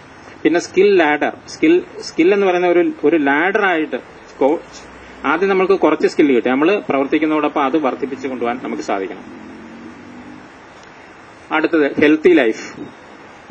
ഒരു യുവാവ് അയാളുടെ ഒരു തൊഴിലിൽ ഏർപ്പെട്ടു, അതോടൊപ്പം തന്നെ അയാൾ ഈ യുവത്വം എന്ന് പറയുന്നത് എല്ലാ ദുശീലങ്ങളും പെട്ടെന്ന് പിടിച്ചെടുക്കാൻ പറ്റിയൊരു പ്രായമാണ്. അതിന് അടിമപ്പെടാതിരിക്കണം. പിന്നെ യുവാക്കളായിട്ടുള്ള പേരൻസ്, ഇപ്പോൾ ഒരു 25 വയസ്സിന് ഒരു 20 വയസ്സുള്ള ഒരു പെൺകുട്ടി അമ്മയാകുന്നു. അവരുടെ ഹസ്ബൻഡിന് ഒരു 25-26 വയസ്സുണ്ടെന്നിരിക്കട്ടെ. അപ്പൊ അവർക്ക് സാമ്പത്തികമായിട്ടുള്ള ഞെരുക്കം ഉണ്ടാവും, അവർക്ക് പരിചയക്കുറവുണ്ടാവും. ഇതൊക്കെ കൊണ്ടെന്താ വെച്ചാൽ ഈ കുട്ടിക്ക് വേണ്ടി കുറച്ച് പണം ചെലവാക്കണമെന്ന് പറയുമ്പോൾ അവര് മടിക്കും. അവർ പറയും ഹോമിയോ ഡോക്ടറെ കാണിച്ചാൽ മതി, അല്ലെ മറ്റേ അവിടുത്തെ ചേച്ചിയോട് ചോദിച്ചാൽ മതി. ഇതൊരു സാധാരണ ഒരു ടെൻഡൻസിയാണ്. അപ്പോൾ ഇനി വരാൻ പോകുന്ന തലമുറയ്ക്ക് അവർക്ക് ഇമ്മ്യൂണൈസേഷൻ കൊടുക്കണം, അവർക്ക് പല നിർബന്ധിതമായിട്ടുള്ള ചെക്കപ്പ് ഉണ്ട്, ഇതൊക്കെയുണ്ട്. അതുപോലെ അമ്മയ്ക്ക് ആരോഗ്യം ഉണ്ടായിരിക്കണം. അതൊക്കെ ശ്രദ്ധിക്കപ്പെടാതെ പോകുന്നത് നമ്മുടെ ഈ സമ്പത്തിനെ വല്ലാതെ അഫക്ട് ചെയ്യുന്ന കാര്യമാണ്. റിപ്രൊഡക്റ്റീവ് ഹെൽത്ത്, ഫംഗ്ഷൻ, ന്യൂട്രീഷൻ, അത് പല ആളുകളും നല്ല ആഹാരം ഉണ്ടെന്ന് പറയും. ചില ഈ മൈക്രോ ന്യൂട്രിയന്റ് അങ്ങനെയുള്ള ചില സംഗതികളൊക്കെ ഉണ്ട്, അതൊക്കെ ശ്രദ്ധിക്കപ്പെടാതെ പോകുന്നു. Improve health services to young and first time mother. അത് രാജ്യത്തിന്റെ എല്ലാം ഗവൺമെന്റിന്റെ ഉത്തരവാദിത്വമാണ് എന്നുള്ളതാണ്. Next, investment in children, limitation, അത് അണ്ടർ ഇൻവെസ്റ്റ്മെന്റ്, ന്യൂട്രീഷൻ. അടുത്ത private initiative, private investment for youth development. അതും അതിനെ ഗവൺമെന്റിന്റെ ഭരണരീതി സൽഭരണമാണെങ്കിൽ ഇതുകൂടി ഉണ്ടാകാവുന്ന രീതിയിലായി. അതിനെ ഡിസ്കറേജ് ചെയ്യുന്ന നയങ്ങൾ ഉണ്ടാവാൻ പാടില്ല. എക്സർസൈസിങ് സിറ്റിസൺഷിപ്പ് റൈറ്റ്, അതാണ് അടുത്തത്, ലാസ്റ്റാണത്. അല്ല, ഒന്ന് കാണിച്ചോളൂ.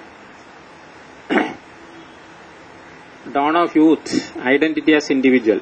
നമ്മൾ ഇതിനു മുമ്പൊക്കെ പറയുന്നത് എങ്ങനെയാ, ഇന്നയാളുടെ മകൻ ഇന്നയാളുടെ മകളെന്ന് പറയും. പക്ഷെ നമ്മളൊരു ജോലി കിട്ടിയ ഒരു പ്രായമായി, പിന്നെ നമ്മൾ പുറത്തു പോയി. ഇപ്പൊ ഞാൻ ജീവിച്ചത് എന്റെ ജന്മസ്ഥലത്ത് ഞാനൊരു 22 വയസ്സിൽ വിട്ടു. അതിനുശേഷം ഞാൻ ആരുടെ മകനാണെന്ന് അറിയുന്ന സ്ഥലങ്ങളിലൊന്നുമല്ല ഞാൻ ജീവിച്ചത്. ഞാൻ എന്റെ സ്വന്തം ഐഡന്റിറ്റിയിലാണ് ജീവിച്ചിരിക്കുന്നത്. ഇനി ഞാൻ എന്റെ വില്ലേജിലേക്ക് പോയാൽ അപ്പോഴത്തേക്ക് ഇപ്പൊ എന്റെ അച്ഛനും ഗ്രാൻഡ് പേരന്റ്സ് ഒന്നുമില്ല. അപ്പൊ ഞാൻ ആരാണ്? എന്റെ സ്വന്തം ഐഡന്റിറ്റിയിലാണ്. ഈ സ്വന്തം ഐഡന്റിറ്റി എപ്പോ തുടങ്ങുന്നു? അത് സിറ്റിസൺഷിപ്പ്, നമ്മളൊരു വളർന്ന പൌരനായി നമ്മൾ സ്വന്തം നിലയിൽ സ്വന്തം അഡ്രസ്സ് അറിയപ്പെടുക എന്നുള്ളതാണ്. ജോലി കിട്ടുമ്പോൾ തന്നെ ഒരുപാട് ആ രീതിയിലുള്ള മാറ്റങ്ങൾ വരും. പിന്നെ നമ്മൾ ജീവിക്കുന്ന സമൂഹവുമായിട്ട് നമ്മൾ ബന്ധപ്പെടുക. എന്തെങ്കിലും ഒരു ഫംഗ്ഷൻ ഉണ്ടെങ്കിൽ ആരാ പോകുന്നത്? ഒരു കല്യാണത്തിന് വിളിച്ചു അച്ഛനും അമ്മയും പോകും. പക്ഷെ ഇയാളെ പോകുന്ന ഒരു സ്റ്റേജ് വരുന്നു. സാമൂഹ്യ ബന്ധങ്ങളിൽ സമൂഹത്തിലെ പ്രവർത്തനങ്ങളിൽ ഏർപ്പെടുക, റൈറ്റ്സ് ആൻഡ് ഡ്യൂട്ടീസിനെ കുറിച്ച് അറിയാൻ ഇടവരിക. റൈറ്റ് ടു വോട്ട് അത് വളരെ പ്രധാനപ്പെട്ട 18 വയസ്സാകുമ്പോഴേ കിട്ടും. പക്ഷെ അത് ഉപയോഗിക്കുന്നുണ്ടോ എന്നുള്ളതാണ്.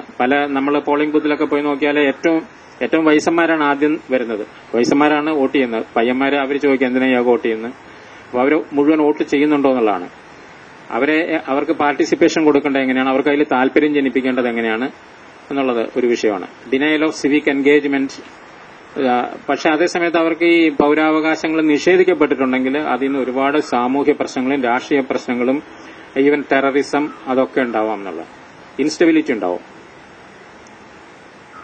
അപ്പോൾ ഇത് ഒരു ജനറലായിട്ട് ഞാൻ പറഞ്ഞു, ഈ റിപ്പോർട്ട് വളരെ പ്രധാനപ്പെട്ടാണ്.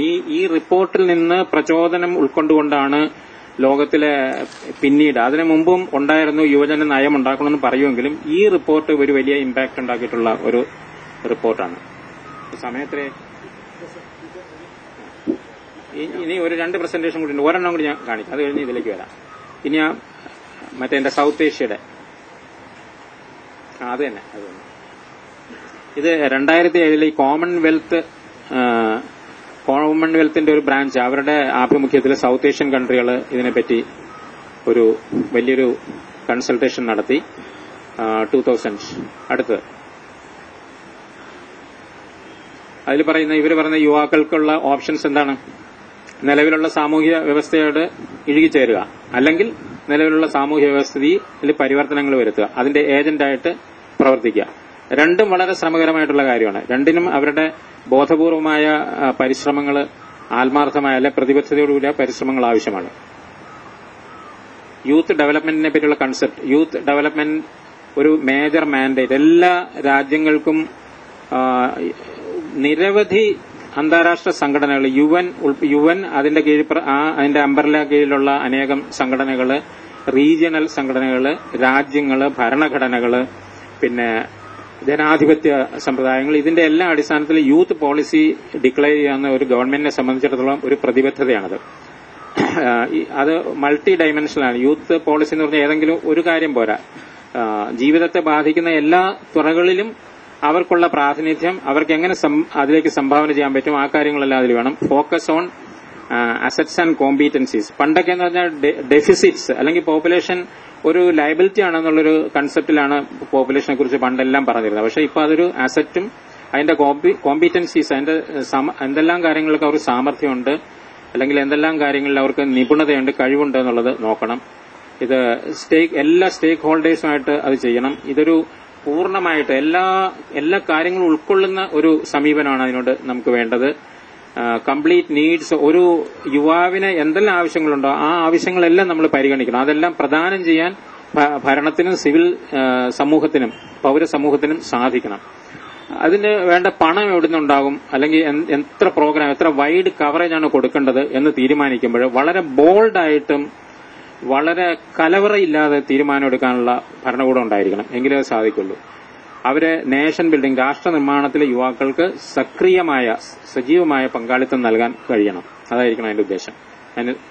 ഇത് റെലവൻസ് ഓഫ് യൂത്ത് പോളിസി, എന്താണ് ഇതിന്റെ പ്രസക്തി, അത് നമ്മൾ അതിനെക്കുറിച്ച് ബോധവാന്മാരായി കഴിഞ്ഞു വേൾഡ് ഡെവലപ്മെന്റ് റിപ്പോർട്ട് കണ്ടപ്പോഴത്തേക്ക്. Youth constitute major human resource.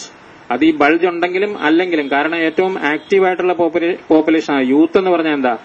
Energy അല്ലെ, ഊർജം. അത്ര ഊർജം ആർക്കുമില്ല. എനർജി, പിന്നെ സാഹസികത, റിസ്ക് എടുക്കാനുള്ള സന്നദ്ധത, അതുപോലെ ആഗ്രഹങ്ങൾ, ആസ്പിരേഷൻസ്, ഇതെല്ലാം ഉള്ള ഒരു ഘട്ടമായതുകൊണ്ട് യുവാക്കളാണ് ശരിക്കും.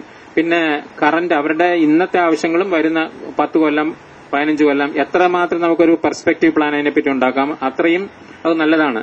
Mobilise creativity of youth. Creativity എന്ന് പറഞ്ഞാൽ എല്ലാം, ഞാൻ ക്രിയേറ്റിവിറ്റി എന്ന് ഒരു വേർഡ് അവിടെ ഇട്ടിട്ടുള്ളൂ പ്രസന്റേഷൻ ആയതുകൊണ്ട്. പക്ഷെ ഞാൻ ഉദ്ദേശിക്കുന്നത് അവരുടെ മുഴുവൻ പൊട്ടൻഷ്യൽ, അവർക്ക് എന്തുമാത്രം ഒരു ആഞ്ഞിലിക്കുരു ഒരു ആഞ്ഞിലി ആകുന്നത് പോലെ അവർക്ക് ഏതെല്ലാം രീതിയിലുള്ള കഴിവുകളുണ്ട് അതെല്ലാം നമ്മൾ സമൂഹത്തിന് വേണ്ടിയും ഭാവിക്ക് വേണ്ടിയും നമ്മളത് ഉപയോഗപ്പെടുത്തുക. ഈ യൂത്ത് പോളിസി ഗവൺമെന്റിന്റെ മനസ്സ്, യുവജനങ്ങളെ സംബന്ധിച്ച് ഗവൺമെന്റ് എന്തെല്ലാം ആഗ്രഹിക്കുന്നു, ഗവൺമെന്റിന്റെ സങ്കല്പം എന്താണ്, ഗവൺമെന്റിന്റെ മനസ്സെന്താണെന്ന് പൌരസമൂഹത്തിനോടും യുവജനങ്ങളോട് തന്നെയും തുറന്നു പറയുന്ന ഒരു ഡോക്യുമെന്റാണ് surveys, and it is a guideline. മറ്റുള്ള ഇപ്പോൾ യൂത്ത് മിനിസ്ട്രിയാണ് ഇത് ഇറക്കുന്നതെങ്കിൽ യൂത്ത് മിനിസ്ട്രിയുടെ പ്രോഗ്രാംസ് നടത്തുന്ന യൂത്ത് മിനിസ്ട്രിയെ പറ്റി നമ്മൾ പറയേണ്ടതാ and underfunded and over mandated വകുപ്പാണ്. ഒരുപാട് കാര്യങ്ങൾ ചെയ്യണം, പക്ഷെ ഫണ്ടില്ല. നമ്മുടെ കേന്ദ്ര ഗവൺമെന്റിന്റെ youth affairs, sports and youth affairs മിനിസ്ട്രിയുടെ ടോട്ടൽ ബഡ്ജറ്റ് 1100 കോടിയാണ്. അതിൽ 800 കോടി അവർ സ്പോർട്സിന് കൊടുക്കും, ബാക്കി 300 കോടിയാണ് ഇന്ത്യയിലെ ഈ മുഴുവൻ യുവജനങ്ങൾക്ക് വേണ്ടി അവർ. അപ്പൊ ഫണ്ടില്ല. ഫണ്ട് മുഴുവൻ കിടക്കുന്ന എവിടെയാണ്? പ്രധാനമായിട്ടും വിദ്യാഭ്യാസ വകുപ്പിലാണ് ഫണ്ട് മുഴുവൻ കിടക്കുന്നത്. അപ്പോൾ ഈ വിദ്യാഭ്യാസ വകുപ്പിനോട് ആധികാരികമായി പറഞ്ഞ് അവരുടെ വിദ്യാഭ്യാസത്തെ സംബന്ധിച്ച പോളിസികളും പ്രയോറിറ്റി എന്തായിരിക്കണമെന്ന് അവരോട് പറയാനുള്ള അറിവിന്റെ അടിസ്ഥാനത്തിൽ, ഗവേഷണത്തിന്റെ അടിസ്ഥാനത്തിൽ, ദേശീയ താൽപര്യങ്ങളുടെ അടിസ്ഥാനത്തിൽ, ആസൂത്രണ തന്ത്രത്തിന്റെ അടിസ്ഥാനത്തിൽ ഒരു ആധികാരികതയോട് കൂടി പറയാനുള്ള ഒരു കഴിവ് ഈ യുവജന വകുപ്പിനുണ്ടായിരിക്കണം. അപ്പോഴേ യുവജന വകുപ്പ് നോഡൽ വകുപ്പ് എന്നാ പറയുന്നത്. പല ഇതുണ്ട്. ഇപ്പൊ സിവിൽ സപ്ലൈസ് നോഡൽ ഡിപ്പാർട്ട്മെന്റാ. ഭക്ഷ്യോൽപാദനം നടത്തുന്ന കൃഷിന്റെ ചുമതല കൃഷി വകുപ്പിനും ഭക്ഷ്യവകുപ്പിനും ഒക്കെയാണ് അതിന്റെ ചുമതല. പക്ഷെ പാർലമെന്റ് ചോദ്യം എന്ന ഉത്തരം പറയേണ്ട സിവിൽ സപ്ലൈസ് ആണ്, നോഡൽ മിനിസ്ട്രി. അപ്പൊ നോഡൽ മിനിസ്ട്രി എങ്ങനെയാണ് എങ്ങനെയാണത് സ്വയം സ്ഥാപിക്കുന്നത്, അല്ലെങ്കിൽ സ്വന്തം അവരുടെ കാര്യങ്ങൾ മറ്റവരിൽ ഊന്നി പറഞ്ഞ് അങ്ങനെയുള്ള ഒരു ദിശാബോധം അവർക്ക് ഉണ്ടാക്കി കൊടുക്കണമെങ്കിൽ അതൊരു ഹൈലി റിസർച്ച് റിസോഴ്സ് ഉള്ള ഒരു ഡിപ്പാർട്ട്മെന്റ് ആയിരിക്കണം. അല്ലെങ്കിൽ ഈ പറയുന്ന കാര്യങ്ങളൊന്നും പറ്റില്ല. ഇവിടുത്തെ വിദ്യാഭ്യാസ വകുപ്പിനോട് ഇപ്പോൾ അബ്ദുൾ റബ്ബിനോട് നമ്മുടെ മിനിസ്റ്റർ പറയുവാണെങ്കിൽ എങ്ങനെയാ അതങ്ങോട്ട് ഏൽക്കുവോ? അത് ഏൽക്കണമെങ്കിൽ അതിനൊക്കെ അത്രയധികം നോളജ് പവർ ഉണ്ടായിരിക്കണം, അത്രയധികം റിസർച്ച് നമ്മൾ ചെയ്തിരിക്കണം, നമ്മുടെ ഉദ്ദേശങ്ങളെപ്പറ്റി നമുക്ക് അത്രയധികം ഉറച്ച വിശ്വാസം ഉണ്ടായിരിക്കണം. അപ്പോൾ ആ കൺവിക്ഷൻ, കറേജ് ഓഫ് കൺവിക്ഷൻ മാത്രമാണ് ഒരു നോഡൽ വകുപ്പിന്. അതാണ് ഞാൻ എന്റെ ഇത്രയും കാലത്തെ സർവീസിൽ പരിചയത്തിൽ നിന്ന് മനസ്സിലാക്കുന്ന ഒരു കാര്യം. Due recognition to youth as a unique group. അത് നമ്മൾ ഇത്തരം അവരുടെ പ്രത്യേകതകളൊക്കെ നമ്മൾ പറഞ്ഞാൽ നമുക്ക് പറഞ്ഞാൽ തീരില്ല. Define role, rights and responsibilities of the youth. Incorporate best practices. Best practice എന്ന് പറഞ്ഞാൽ നമ്മൾ അതിലേക്കാണ് വരുന്നത്. ഈ ഒരു യുവജന നയത്തിന്റെ ഘടന എന്തായിരിക്കണം, എന്തൊക്കെയാണ് അതിലെ അനിവാര്യമായിട്ടുള്ള ഘടകങ്ങൾ, അതിന്റെ ഉള്ളടക്കം എന്തായിരിക്കണം എന്നുള്ള ഒരു സങ്കല്പമുണ്ട്. പക്ഷെ സാധാരണ അതിൽ ആ ഉള്ളടക്കത്തിൽ പെടാതെ എന്നാൽ അഭിലഷണീയവും നമ്മൾ അംഗീകരിക്കേണ്ടതുമായ ചില രാജ്യങ്ങളിലൊക്കെ ചില പ്രാക്ടീസസ് ഉണ്ട്. അത് ബെസ്റ്റ് പ്രാക്ടീസ് എന്ന് പറയും. ഇപ്പൊ ഇന്ത്യയെ സംബന്ധിച്ച് ഇന്ത്യയുടെ ഇതുവരെയുള്ള യുവജന പോളിസിയിൽ ഇപ്പൊ അത് മാറി. കേന്ദ്ര ഗവൺമെന്റിന്റെ പോളിസി, പുതിയ പോളിസിയിൽ 2012 പോളിസിയിൽ അത് എടുത്തു കളഞ്ഞു. അതെന്താണ്? കൌമാരപ്രായത്തിൽപ്പെട്ട ആളുകളുടെ കാര്യങ്ങൾ കൂടി യുവജന നയത്തിന്റെ ഭാഗമായിരുന്നു എന്ന് പറയും. അത് ലോകരാജ്യങ്ങളിൽ ഇന്ത്യക്ക് മാത്രമേ ഉണ്ടായിരുന്നുള്ളൂ. അപ്പൊ ഇത്രയും നാൾ അത് നമ്മൾ നമ്മുടെ ബെസ്റ്റ് പ്രാക്ടീസ് എന്നാ പറഞ്ഞിരുന്നത്. പക്ഷെ ഇനി മുതൽ അത് ബെസ്റ്റ് പ്രാക്ടീസ് അല്ല. കാരണം നമ്മുടെ ഗവൺമെന്റ് മറ്റ് ലോകരാജ്യങ്ങളുടെ ഒരു രീതി സ്വീകരിച്ചുകൊണ്ട് അത് വിട്ടിരിക്കുകയാണ്. അപ്പൊ ഇതുപോലെ ബെസ്റ്റ് പ്രാക്ടീസസ് എവിടെ നല്ലതുണ്ടെങ്കിൽ നമുക്ക് സ്വീകരിക്കണം. കാരണം ആദാന പ്രദാനത്തിൽ കൂടിയാണ് നമ്മുടെ എല്ലാ ഡോക്യുമെന്റും അല്ലെങ്കിൽ നമ്മുടെ വിശ്വാസങ്ങളും എല്ലാം വളരുന്നത്. അടുത്ത യൂത്ത് പോളിസി എൻഡോഴ്സ് ചെയ്തിരിക്കുന്നത് ദിസ് ഈസ് സിംപ്ലി ഇലസ്ട്രേറ്റീവ്. ഇത്രയല്ല, യുഎന്നിന്റെ കീഴിൽ എത്രയോ സംഘടനകളുണ്ട്, അവരെല്ലാം എൻഡോഴ്സ് ചെയ്തിട്ടുണ്ട്. നമ്മുടെ ഭരണഘടന, പാകിസ്ഥാന്റെ ഭരണഘടനയിലേക്ക് പ്രത്യേകിച്ച് ഈ യൂത്ത് പോളിസിയുടെ കാര്യങ്ങൾ പറഞ്ഞിട്ടുണ്ട്. പല രാജ്യങ്ങളിലും പറഞ്ഞിട്ടുണ്ട്. നമ്മുടെ ഇതിലും പറഞ്ഞിട്ടുണ്ടാവും. അത് ഏത് ആർട്ടിക്കിളാണെന്ന് മാത്രം കണ്ടുപിടിക്കണമെന്നേ ഉള്ളൂ. അടുത്ത് ഇത്രയേ ഉള്ളൂ. അപ്പൊ ഇത്ര ഞാൻ ആമുഖമായിട്ട് പറഞ്ഞത് എന്തിനാന്ന് വെച്ചാൽ നമ്മുടെ കേരളത്തിലെ ഒരു കേരള സ്റ്റേറ്റ് യൂത്ത് പോളിസി എന്ന് പറഞ്ഞ് ഒരു പോളിസി ഇപ്പോൾ വന്നിരിക്കുകയാണ്. ഈ പോളിസി കേരള ഗവൺമെന്റ് വെബ്സൈറ്റിലുണ്ടായിരിക്കും. ഇത് നിങ്ങൾക്ക് കാണാവുന്നത് കേരള സ്റ്റേറ്റ് യൂത്ത് വെൽഫെയർ ബോർഡിന്റെ വെബ്സൈറ്റിൽ ഇംഗ്ലീഷും മലയാളവും ഇട്ടിരുന്നു. ഇപ്പൊ ഇംഗ്ലീഷ് ഇല്ലാന്ന് എനിക്ക് തോന്നുന്നുണ്ട്. അപ്പോൾ ഈ പോളിസിയാണ് നമ്മളിന്ന് ചർച്ച ചെയ്യാൻ പോകുന്നത്. ഇതൊരു വലിയ വായിച്ച തീരില്ലാത്തൊരു അത്രയും പേജുകളുണ്ട്, 30 പേജുണ്ട്. ഇതിന് ഒരു യൂത്ത് പോളിസിയുടെ സ്ട്രക്ചർ എന്ന് പറഞ്ഞിട്ടുണ്ടെങ്കിൽ കുറെ കാര്യങ്ങളുണ്ടാവും. മുഖവുര, പ്രിയാമ്പിൾ, ഭരണഘടനയ്ക്കും എന്ത് ഡോക്യുമെന്റിനും പറയുന്ന പോലെ ഒരു പ്രിയാമ്പിൾ ഉണ്ട്. പിന്നെ അതിന്റെ റാഷണൽ, അത് ഊന്നൽ കൊടുക്കുന്ന കാര്യങ്ങൾ, ടാർഗറ്റ് പോപ്പുലേഷൻ, അതുപോലെ ആ ടാർഗറ്റ് പോപ്പുലേഷൻ തന്നെ എങ്ങനെയെല്ലാം ക്ലാസിഫൈ ചെയ്യണം എന്നുള്ളത്, യൂത്ത് പ്രൊഫൈൽ എന്ന് പറഞ്ഞാൽ അവിടുത്തെ നമ്മുടെ സെൻസസ് അനുസരിച്ച് ഉള്ളതും നമ്മുടെ പോപ്പുലേഷൻ യൂത്ത് പോപ്പുലേഷന് മറ്റുള്ള യൂത്ത് പോപ്പുലേഷനിൽ നിന്ന് എന്തൊക്കെ സവിശേഷതകളുണ്ട്, അതാണ് യൂത്ത് പ്രൊഫൈൽ എന്ന് പറയുന്നത്. പിന്നെ കീ ഇഷ്യൂസ്, അതിൽ പ്രധാനപ്പെട്ട ഒരു യുവജനങ്ങളുടെ വികസനത്തിനും അവരുടെ ഡെവലപ്മെന്റിനും അവരെ പ്രവർത്തനോന്മുഖരാക്കുന്നതിനും അവരെ ഒരു വിഭവം എന്നുള്ള നിലയിൽ നമ്മൾ ഫുള്ളായിട്ട് ഉപയോഗപ്പെടുത്തണമെങ്കിൽ ഏതെല്ലാം മേഖലകളിൽ എന്തെല്ലാം ചെയ്യണം, അതാണ് കീ ഇഷ്യൂസ്. അവർ അഭിമുഖീകരിക്കുന്ന പ്രശ്നങ്ങൾ എന്താണ്. പിന്നെ പ്രത്യേക സാഹചര്യങ്ങളിൽ ജീവിക്കുന്ന യുവാക്കളെല്ലാവരും ഒരുപോലെയല്ല, ഹോമോജിനസ് അല്ല, ഹെട്രോജിനസ് ആണ്. നമ്മുടെ പോപ്പുലേഷൻ തന്നെ ഒരു ക്രോസ് സെക്ഷനാണ് നമ്മുടെ യൂത്ത് എന്ന് പറയുന്നത്. മൊത്തത്തിൽ ഇപ്പോൾ കേരളത്തിൽ 3.some crore പോപ്പുലേഷൻ ഉണ്ട്. അതിൽ അതിന്റെ 42% യുവാക്കളുണ്ട്. ഈ 42% എന്ന് പറഞ്ഞാൽ ബാക്കി 58% അതേ സ്വഭാവങ്ങൾ, അവരുടെ ഹെട്രോജിനിറ്റി, സ്വഭാവ വിശേഷങ്ങൾ, പ്രത്യേകതകൾ, വ്യത്യാസങ്ങളെല്ലാം ഉള്ളതാണ്. അപ്പൊ അത് ഏതൊക്കെ കാറ്റഗറി പെടുന്നു എന്നുള്ളതും അവർക്ക് എന്ത് രീതിയിലുള്ള ട്രീറ്റ്മെന്റ് കൊടുക്കണം എന്നുള്ളതാണ്. പിന്നെ ഡിസഡ്വാൻറ്റേജ്ഡ് യൂത്ത് എന്ന് വെച്ചാൽ ഡിസഡ്വാൻറ്റേജ് എന്ന് വെച്ചാൽ അതിലും പല കാറ്റഗറീസ് ഉണ്ട്. സാഹചര്യങ്ങളുടെ വിക്ടിംസ് ഓഫ് സർക്കംസ്റ്റാൻസസ് ആയിട്ടുള്ളവരുണ്ട്, വഴി തെറ്റിപ്പോകുന്നവരുണ്ട്, ടെററിസത്തിലേക്ക് പോകുന്നുണ്ട്. കേരളത്തിലാണ് കേരള റിക്രൂട്ട്മെന്റിന്റെ ഒരു സെന്ററാണ്, നമുക്കറിയാം. അതുപോലെ ഒബ്സർവേഷൻ ഹോംസിലുള്ളവരുണ്ട്, ലോ ഇൻകം ഫാമിലീസ് എന്ന് വരുന്നവർ, ഡിഫറന്റ്ലി ഏബിൾഡ് യൂത്ത്, അങ്ങനെയുള്ള ഇതൊക്കെയാണ്. പിന്നെ അടിസ്ഥാന തത്വങ്ങൾ, നമ്മൾ എന്തൊക്കെയാണ് ചെയ്യാൻ പോകുന്നത്, അത് over arching principles of state youth policy, അത് ഒരുപാട് കാര്യങ്ങൾ ഇതിൽ പറഞ്ഞിട്ടുണ്ട്. ഇതെല്ലാം ഞാൻ ഓരോന്നായിട്ട് പറയാം. General objective, special objective, thrust areas, strategy of operation, ഇത് ഇംപ്ലിമെന്റ് ചെയ്യേണ്ടത് എങ്ങനെയാണ്. അപ്പൊ ഈ രീതിയിൽ ഈ സബ് ഹെഡ്സ് എല്ലാം നോക്കുമ്പോൾ നമുക്ക് തീർച്ചയായിട്ടും പറയാൻ പറ്റും നമ്മുടെ പോളിസി ഒരു ഐഡിയൽ ആയിട്ടുള്ള, ഒരു മാതൃകാപരമായിട്ടുള്ള ഒരു യുവജന നയത്തിന്റെ ഘടന എന്താണ്. ആ ഘടനയൊക്കെ ഇതിനുണ്ടെന്ന് സമ്മതിക്കേണ്ടി വരും. ഇല്ല എന്ന് പറയാൻ പറ്റില്ല, കാരണം സബ് ഹെഡിങ്സ് ഒക്കെ കൊടുത്തിട്ടുണ്ട്, എല്ലാം പറഞ്ഞിട്ടുണ്ട്. ഇനി ഇത് ഓരോ നമ്മൾ വായിച്ചിട്ട് ഇത് നോക്കുമ്പോഴാണ് ഇതിൽ ഈ പോളിസിയെ പറ്റി ഇത് എഴുതിയിരിക്കുന്ന ആളുകൾ പറയുന്നത് ഇത് ഗവൺമെന്റ് ഓഫ് ഇന്ത്യയുടെ 2003 പോളിസിയാണ്. ഗവൺമെന്റ് ഓഫ് ഇന്ത്യയുടെ നിലവിലുള്ള പോളിസി. പിന്നീട് 2010 മുതൽ ഏതാണ്ട് 2012 വരെ ഒരു 1.5 വർഷക്കാലം കേന്ദ്ര ഗവൺമെന്റിന്റെ കീഴിലുള്ള Rajiv Gandhi institute for youth development Perumbudur ഒരു ഇതുണ്ട്, ഡീംഡ് യൂണിവേഴ്സിറ്റിയാണ്. അവരുടെ വെബ്സൈറ്റിൽ കേന്ദ്ര ഗവൺമെന്റിന്റെ പുതിയ യുവജന നയം വെബ്സൈറ്റിൽ അവൈലബിൾ ആയിരുന്നു. ആ യുവജന നയം ഇപ്പോൾ കേന്ദ്ര ഗവൺമെന്റിലെ യുവജനകാര്യ വകുപ്പ് മന്ത്രി അജയ് മേക്കന്റെ ആമുഖത്തോടുകൂടി ജനങ്ങളുടെ ശ്രദ്ധയ്ക്ക് വേണ്ടിയിട്ട് ഇപ്പോൾ അവരുടെ മിനിസ്റ്ററുടെ ഇതിലിട്ടിരിക്കുകയാണ്. അപ്പോൾ ഈ യൂത്ത് പോളിസി, ആ ഡ്രാഫ്റ്റ് യൂത്ത് പോളിസിയിൽ നിന്ന് ഒരുപാട് കാര്യങ്ങൾ എടുത്തിട്ടുള്ളതായിട്ടാണ് ഞാൻ കാണുന്നത്. ഇതിൽ പറയുന്നില്ല, ഇതിൽ അവർ പറയുന്നത് ഗവൺമെന്റ് ഓഫ് ഇന്ത്യയുടെ 2003 പോളിസിയുടെ അതിനെ ആശ്രയിച്ചുകൊണ്ട്, അതിനെ സ്വീകരിച്ചുകൊണ്ടുള്ള ഒരു പോളിസിയാണ് ഇതെന്ന് പറയുന്നതെങ്കിലും ഈ പുതിയ ഡ്രാഫ്റ്റ് പോളിസിയിൽ നിന്ന് പല കാര്യങ്ങളും ഇതിലെടുത്തിട്ടുണ്ട്. അപ്പൊ ഇങ്ങനെയൊക്കെ വെച്ച് ഇത് വായിച്ചു നോക്കുമ്പോൾ ഇത് മുഴുവൻ വായിക്കണമെങ്കിൽ കുറെ സമയമെടുക്കും. പക്ഷെ ഇത് നിങ്ങൾ എത്ര പേര് ഇത് വായിച്ചിട്ടുണ്ടെന്ന് എനിക്ക് അറിഞ്ഞൂടാ. അപ്പൊ ഇത് വെബ്സൈറ്റിൽ നോക്കണം. ഇത് വായിക്കണമെങ്കിൽ ഇതിനൊരു 20 മിനിറ്റ് എടുക്കേണ്ടി വരും. ഇതിന്റെ പ്രിയാമ്പിളിൽ പറയുന്നത് പ്രധാനമായിട്ടും ഗവൺമെന്റിന് പ്രതിബദ്ധതയുണ്ട്.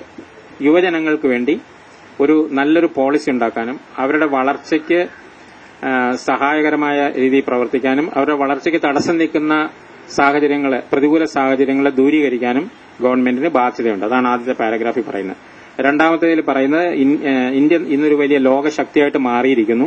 അപ്പോൾ ആ ലോകശക്തിയായി മാറിയിട്ടുള്ള ഒരു രാജ്യത്തിലെ യുവാക്കൾ എന്നുള്ള നിലയിൽ നമ്മുടെ യുവാക്കൾക്ക് ഒരുപാട് കർത്തവ്യങ്ങളുണ്ട്. അത് യുവാക്കൾ അതിനെക്കുറിച്ച് ബോധവാന്മാരായിരിക്കണം.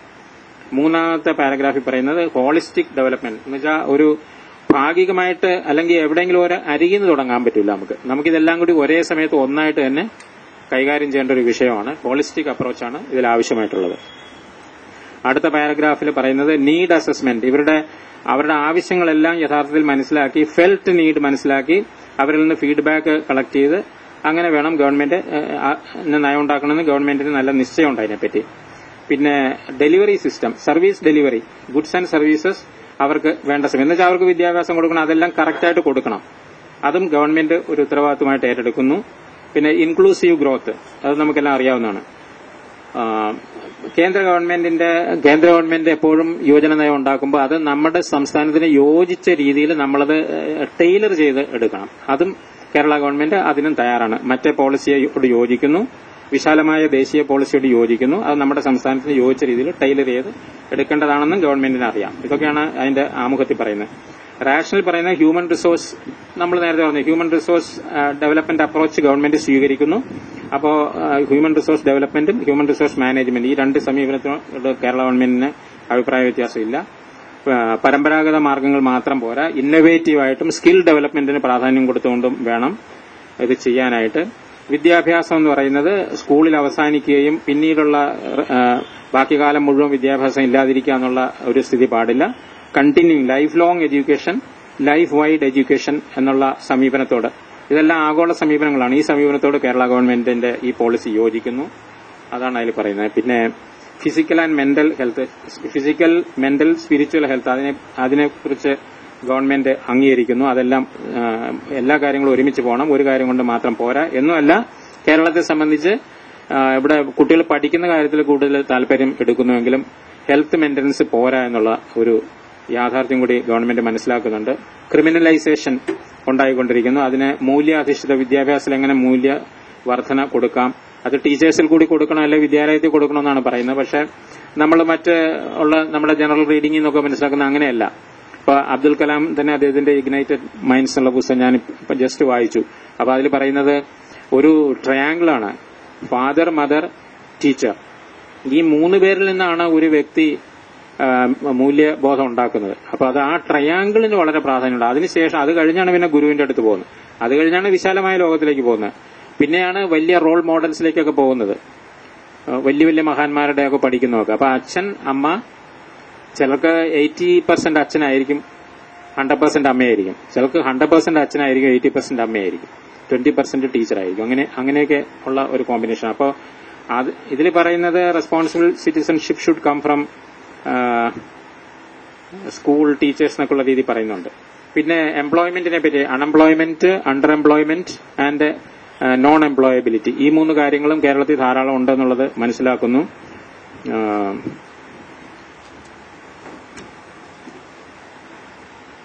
Smooth transition from adolescence to adulthood, നമ്മൾ പറഞ്ഞല്ലോ പല സ്റ്റേജസ് ഉണ്ട്, അതെല്ലാം സ്മൂത്ത് ആയിട്ടുള്ളൊരു ട്രാൻസിഷൻ. അത് ആ ഓരോ ചുവടുവയ്പും സ്മൂത്തായിട്ട് പോകണം. ഈ കാര്യങ്ങളെല്ലാം തടസ്സമില്ലാതെ പോകണം. അതിന് വേണ്ട സഹായങ്ങൾ കൊടുക്കണം. Acting as key players in development process, ഈ യുവാക്കള് അവരിൽ തന്നെ ഒതുങ്ങി നിൽക്കുകയോ അവർക്ക് ഇതിന്റെ എല്ലാം ഒരു സബ്ജക്ട് ഇതിന്റെ എല്ലാം ഒരു ഓബ്ജക്റ്റ് അല്ല, അവരൊരു സബ്ജക്ട് കൂടിയാണ്. ദേശീയ വികസനത്തില് ഉള്ള പരിശ്രമങ്ങളിൽ, രാഷ്ട്ര നിർമ്മാണത്തിന്റെ പരിശ്രമങ്ങളിൽ അവർ സജീവമായിട്ട് പങ്കെടുക്കണം. പിന്നെ നേരത്തെ പറഞ്ഞ ഹെട്രോജിനിറ്റി ഓഫ് ഈ ഗ്രൂപ്പിന്റെ ഹെട്രോജിനിറ്റി, മെഷറിംഗ് പ്രോഗ്രസിനുള്ള ഈ യുവജന പരിപാടികളെല്ലാം നടത്തുമ്പോൾ അത് അതിന്റെ ഇമ്പാക്ട് ഉണ്ടാക്കുന്നുണ്ടോ, ഉദ്ദേശിച്ച ഫലം കിട്ടുന്നുണ്ടോ എന്നുള്ള പരിശോധനകൾ നടത്താൻ വേണ്ട സൌകര്യം ഉണ്ടാകണം. ഇതൊക്കെ. പിന്നെ ടാർഗറ്റ് പോപ്പുലേഷൻ, ഇതിലാണ് ഒരു വലിയ ഒരു വ്യത്യാസം വരുന്നത്. ലോകമൊട്ടുക്ക് ഈ ഏജിന്റെ സ്പ്രെഡ്, ഇപ്പൊ പറഞ്ഞില്ലേ 40 വയസ്സ് വരെ ആകണം, ആ സ്പ്രെഡ് കുറഞ്ഞു വരുവാണ്. യൂത്തിന്റെ ഡെഫിനിഷനിലെ സ്പ്രെഡ് കുറഞ്ഞു വരുവാണ്. ഇപ്പൊ ഗവൺമെന്റ് ഓഫ് ഇന്ത്യ തന്നെ 2012 അവര് പ്രഖ്യാപിച്ചിട്ടുള്ള പോളിസിയിൽ 16 മുതൽ 30 വയസ്സ് വരെ ഉള്ളൂ. അപ്പൊ എത്ര വർഷമായി? 16 മുതൽ 30 പറയുമ്പോ എത്ര വയസ്സായി? 14 ഇയേഴ്സ് ആണ് യൂത്തിന്റെ പീരീഡ് പറഞ്ഞിരിക്കുന്നത് ഗവൺമെന്റ് ഓഫ് ഇന്ത്യയുടെ പുതിയ പോളിസിയിൽ. പക്ഷെ ഇവിടെ ഇവര് പറയുന്ന കേരള ഗവൺമെന്റ് 2012 പോളിസി 13 മുതൽ 35 വരെ എന്നാ പറയുന്നത്. അപ്പൊ ഇത് ഒരു പരിശോധിക്കേണ്ട വിഷയമാണ്. അതുകൂടാതെ ഇവര് 42% യൂത്ത് കേരളത്തിലുണ്ടെന്ന് പറയുന്നു. ഇത് 2001 സെൻസസ് വെച്ചിട്ടാ പറയുന്നത്. അതിന് ഇതെന്തുകൊണ്ടാണ് എടുത്തതെന്നുള്ളത് ഇതിനോട് എനിക്കൊരു വിയോജിപ്പുണ്ട്. കാരണം 2011 ഒരു സെൻസസ് ഉണ്ടായിരുന്നു. അറ്റ്ലീസ്റ്റ് അതിന്റെ പ്രൊവിഷണൽ ഫിഗറുകളെങ്കിലും പ്രൊവിഷണലായിട്ടുള്ള എന്താണെന്ന് എടുത്തിട്ട്, കാരണം ജനസംഖ്യയുടെ ഘടന എന്ന് പറയുന്നത് വളരെ പ്രധാനപ്പെട്ടാണ്. ജനസംഖ്യയുടെ വലിപ്പമല്ല, ഘടന. കാരണം അത് മനസ്സിലാക്കാതെ ഒരു പോളിസി ഉണ്ടാക്കിയിട്ടുണ്ടെങ്കിൽ ആ പോളിസി ചിലപ്പോൾ ഇറലവന്റ് ആയിരിക്കും, അതിനൊരു പ്രസക്തി ഇല്ലായിരിക്കും, അല്ലെങ്കിൽ അത് മിസ്ഫയർ ചെയ്യാനുള്ള ഒരു സാധ്യതയുണ്ട്. അതുകൊണ്ട് ഈ ടാർഗറ്റ് പോപ്പുലേഷന്റെ ഈ പ്രായത്തിന്റെ ബ്രാക്കറ്റും 2001 മാത്രം സെൻസസ് എടുത്തിരിക്കുന്നു എന്നുള്ളത് ഇതിലൊരു വലിയൊരു പോരായ്മയായിട്ടാണ് ഞാൻ കാണുന്നത്. പിന്നെ ക്ലാസിഫിക്കേഷൻ ഓഫ് ഈ 13 മുതൽ 35 വയസ്സ് വരെ എന്ന് പറയുമ്പോൾ അവർ ആദ്യ കൗമാരം, പിന്നെ യുവാക്കളുടെ ഒരു സ്റ്റേജ്, പിന്നെ ശരിയായ യുവത്വം. ഇങ്ങനെ അവര് 4 ഗ്രൂപ്പായിട്ട് തിരിച്ചിട്ടുണ്ട്. അപ്പൊ 18 മുതൽ 26 മുതൽ 35 വരെ അഡൽട്ട്, 18 മുതൽ 25 വരെ യുവാക്കള്, 14 തൊട്ട് 17 വരെ അഡോളസെന്റ് കൗമാരപ്രായത്തിലുള്ളവര്, മറ്റവര് ആദ്യ കൗമാരം. ഏത് 10 തൊട്ട് 13 വരെ. അപ്പൊ 10 തൊട്ട് എത്ര വയസ്സ് വരെയാ? 10 തൊട്ട് 35 വയസ്സ് വരെ. 25 വയസ്സാണ് പറയുന്നത്. കേന്ദ്ര ഗവൺമെന്റ് 16 വയസ്സാണ് പറയുന്നത്. ഇത് നാഷണൽ പോളിസിയായിട്ട് ബന്ധപ്പെടുന്നില്ല. യൂത്ത് പ്രൊഫൈൽ, നമ്മുടെ യൂത്തിനെ പറ്റി ഇവർ പറയുന്ന കേരളത്തിന്റെ ഹ്യൂമൻ ഡെവലപ്മെന്റ് ഇൻഡെക്സ് ഒക്കെ വെച്ച് നോക്കുമ്പോൾ കേരളം വലിയതാണ്. ജനസംഖ്യയുടെ കാര്യത്തിൽ അഡ്വാൻസ്ഡ് രാജ്യങ്ങളെ പോലെയാണ്. നമ്മുടെ ശുചിത്വം, പല കാര്യങ്ങളുണ്ട്, ലോഞ്ചിവിറ്റി, ഇതൊക്കെ ഡെമോഗ്രാഫിക് ഇൻഡിക്കേറ്റേഴ്സ് അനുസരിച്ച് കേരളത്തിലെ ജനസംഖ്യ യൂറോപ്യൻ രാജ്യങ്ങളോട് കമ്പയർ ചെയ്യാവുന്ന പോലെയാണ്. അതുകൊണ്ടുള്ള പ്രത്യേകതയുണ്ട്. നമ്മുടെ ലൈഫ് എക്സ്പെക്ടൻസി 74 വയസ്സ് പ്രായമാണ് കേരളത്തിന്റെ. പക്ഷെ ഇതൊക്കെ പഴയ ഡേറ്റ ആണോ പുതിയ ഡേറ്റ ആണോ എന്നുള്ളതാണ് നമ്മൾ പരിശോധിക്കേണ്ട കാര്യം. പിന്നെ നമ്മുടെ യുവാക്കളെ സംബന്ധിച്ച് അവർ ഓർഗനൈസ്ഡ് ആണ്. അൺഓർഗനൈസ്ഡ് സെക്ടർ ഉണ്ട് നമുക്ക്.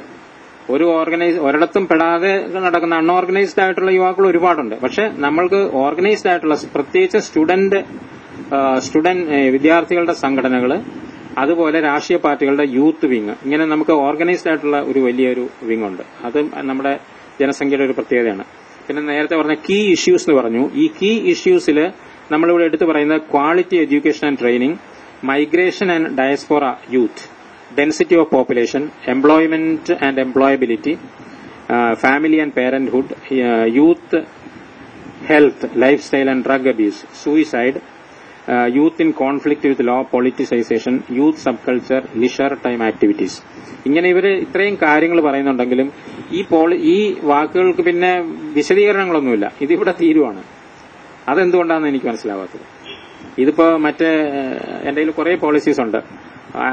യൂറോപ്യൻ യൂണിയന്റെ പോളിസി ഉണ്ട്, മഹാരാഷ്ട്ര ഗവൺമെന്റ്, ഇത് നല്ല നല്ല പോളിസികൾ, നല്ല ഡോക്യുമെന്റ്സ് ആണ് അതൊക്കെ. മഹാരാഷ്ട്ര ഗവൺമെന്റില്ല, മഹാരാഷ്ട്രയിൽ ഉണ്ടാക്കിയ ഒരു യൂത്ത് പോളിസി ഉണ്ട്. അപ്പൊ ഇതൊക്കെ നോക്കിക്കഴിഞ്ഞാൽ ഗവൺമെന്റ് ഓഫ് ഇന്ത്യയുടെ തന്നെ പോളിസി ഉണ്ട്. അവരൊക്കെ ഈ കാര്യങ്ങൾ പറഞ്ഞിട്ട് then they write pages, 2 page 3 page എഴുതുന്നു. അതോടൊപ്പം തന്നെ റെക്കമെൻഡേഷൻസ് ഉണ്ട് അവിടെ എന്താണ് ചെയ്യേണ്ടത്. പിന്നെ ആക്ഷൻ പ്ലാനും ഉണ്ട്. അതൊന്നും ഇതിനകത്ത് പറഞ്ഞിട്ടില്ല. അത് ഈ ഭാഗം വരുമ്പോഴാണ് എനിക്ക് വളരെ വിഷമമുണ്ട് പറയാൻ. ഇതൊരു കട്ട് ആൻഡ് പേസ്റ്റിന്റെ ഒരു സ്വഭാവം ഇതിൽ പല സ്ഥലത്തും വരുന്നുണ്ട്. ഇത് മനസ്സിരുത്തി ചിന്തിച്ച് ആലോചിച്ച് ചർച്ച ചെയ്ത് കൺസൾട്ട് ചെയ്ത് ഓരോ കാര്യങ്ങളുടെയും ഫാക്ട് ഫൈൻഡിങ് നടത്തി അങ്ങനെ ചെയ്തിട്ടുള്ളതാണോ, അവിടുന്ന് ഇവിടുന്നും ഒക്കെ വെട്ടിയെടുത്താണോ എന്ന് ഇതുപോലുള്ള സംഗതികൾ വരുമ്പോൾ അത് ഒരു വേദനയോടുകൂടി പറയേണ്ട ഒരു സംഗതിയാണ് ഈ പോളിസിയെ പറ്റി. Youth in different social situations 7ാമത്തെ ഭാഗമാണ്. റൂറൽ യൂത്തിന്റെ പ്രധാനമായിട്ട് കണക്ടിവിറ്റി ഇല്ല എന്നുള്ളതാണ്. അവർക്ക് റോഡില്ല. ഇപ്പൊ പക്ഷെ ഇന്റർനെറ്റൊക്കെ പല സ്ഥലത്തും വന്നിട്ടുണ്ട്. എന്നാലും റൂറൽ യൂത്തിന്റെ മെയിൻ ആയിട്ടുള്ള പ്രോബ്ലം കണക്ടിവിറ്റി ഇല്ല. അവരിപ്പോ പല കാര്യങ്ങളും അറിയുന്നത്. ഞാനൊരു 64 മെയ് 27-ാം തീയതി പണ്ഡിറ്റ് ജവഹർലാൽ നെഹ്റു മരിച്ച ദിവസമാണ്. അന്നാണ് ഞാൻ പ്രീ ഡിഗ്രിയുടെ ആപ്ലിക്കേഷൻ കൊടുക്കാൻ എറണാകുളത്ത് പോയത്. ഒരു ഗ്രാമപ്രദേശത്താണ് പോകുന്നത്. ഞങ്ങൾ എറണാകുളത്ത് പോയി ആപ്ലിക്കേഷൻ കൊടുത്ത് ആ ബോട്ട് തിരിച്ചു വരുമ്പോൾ അതിലൊരു കറുത്ത കൊടി ആ ബോട്ടിൽ എറണാകുളത്ത് നിന്ന് വെച്ച് വരുന്നു. ആ കൊടി കാണുമ്പോഴാണ് എന്റെ വില്ലേജിലുള്ളവർ അറിയുന്നത് നെഹ്റു മരിച്ചു എന്ന്. റേഡിയോ എന്ന് പറഞ്ഞാൽ പഞ്ചായത്തിലായിരിക്കും ഒരു റേഡിയോ ഉള്ളത്. അല്ലെങ്കിൽ ഏറ്റവും വലിയൊരു വ്യക്തിയുടെ വീട്ടിൽ ചിലപ്പോൾ ഒരു വില്ലേജിൽ ഒരു റേഡിയോയോ 2 റേഡിയോയോ ഉണ്ടാവുള്ളൂ. അത് കേട്ടു എന്ന് വരാം, കേട്ടില്ല എന്ന് വരാം. അത് ഓക്കെ, ഇറ്റ്സ് ഓക്കെ. വൈകുന്നേരമായപ്പോൾ നമ്മൾ അറിഞ്ഞിരിക്കട്ടെ. പക്ഷെ പിന്നീട് പറഞ്ഞത് ലക്ഷദ്വീപുകാർ അറിഞ്ഞത് 1 മാസം കഴിഞ്ഞാണ് അവരറിഞ്ഞാണ് പറയുന്നത്.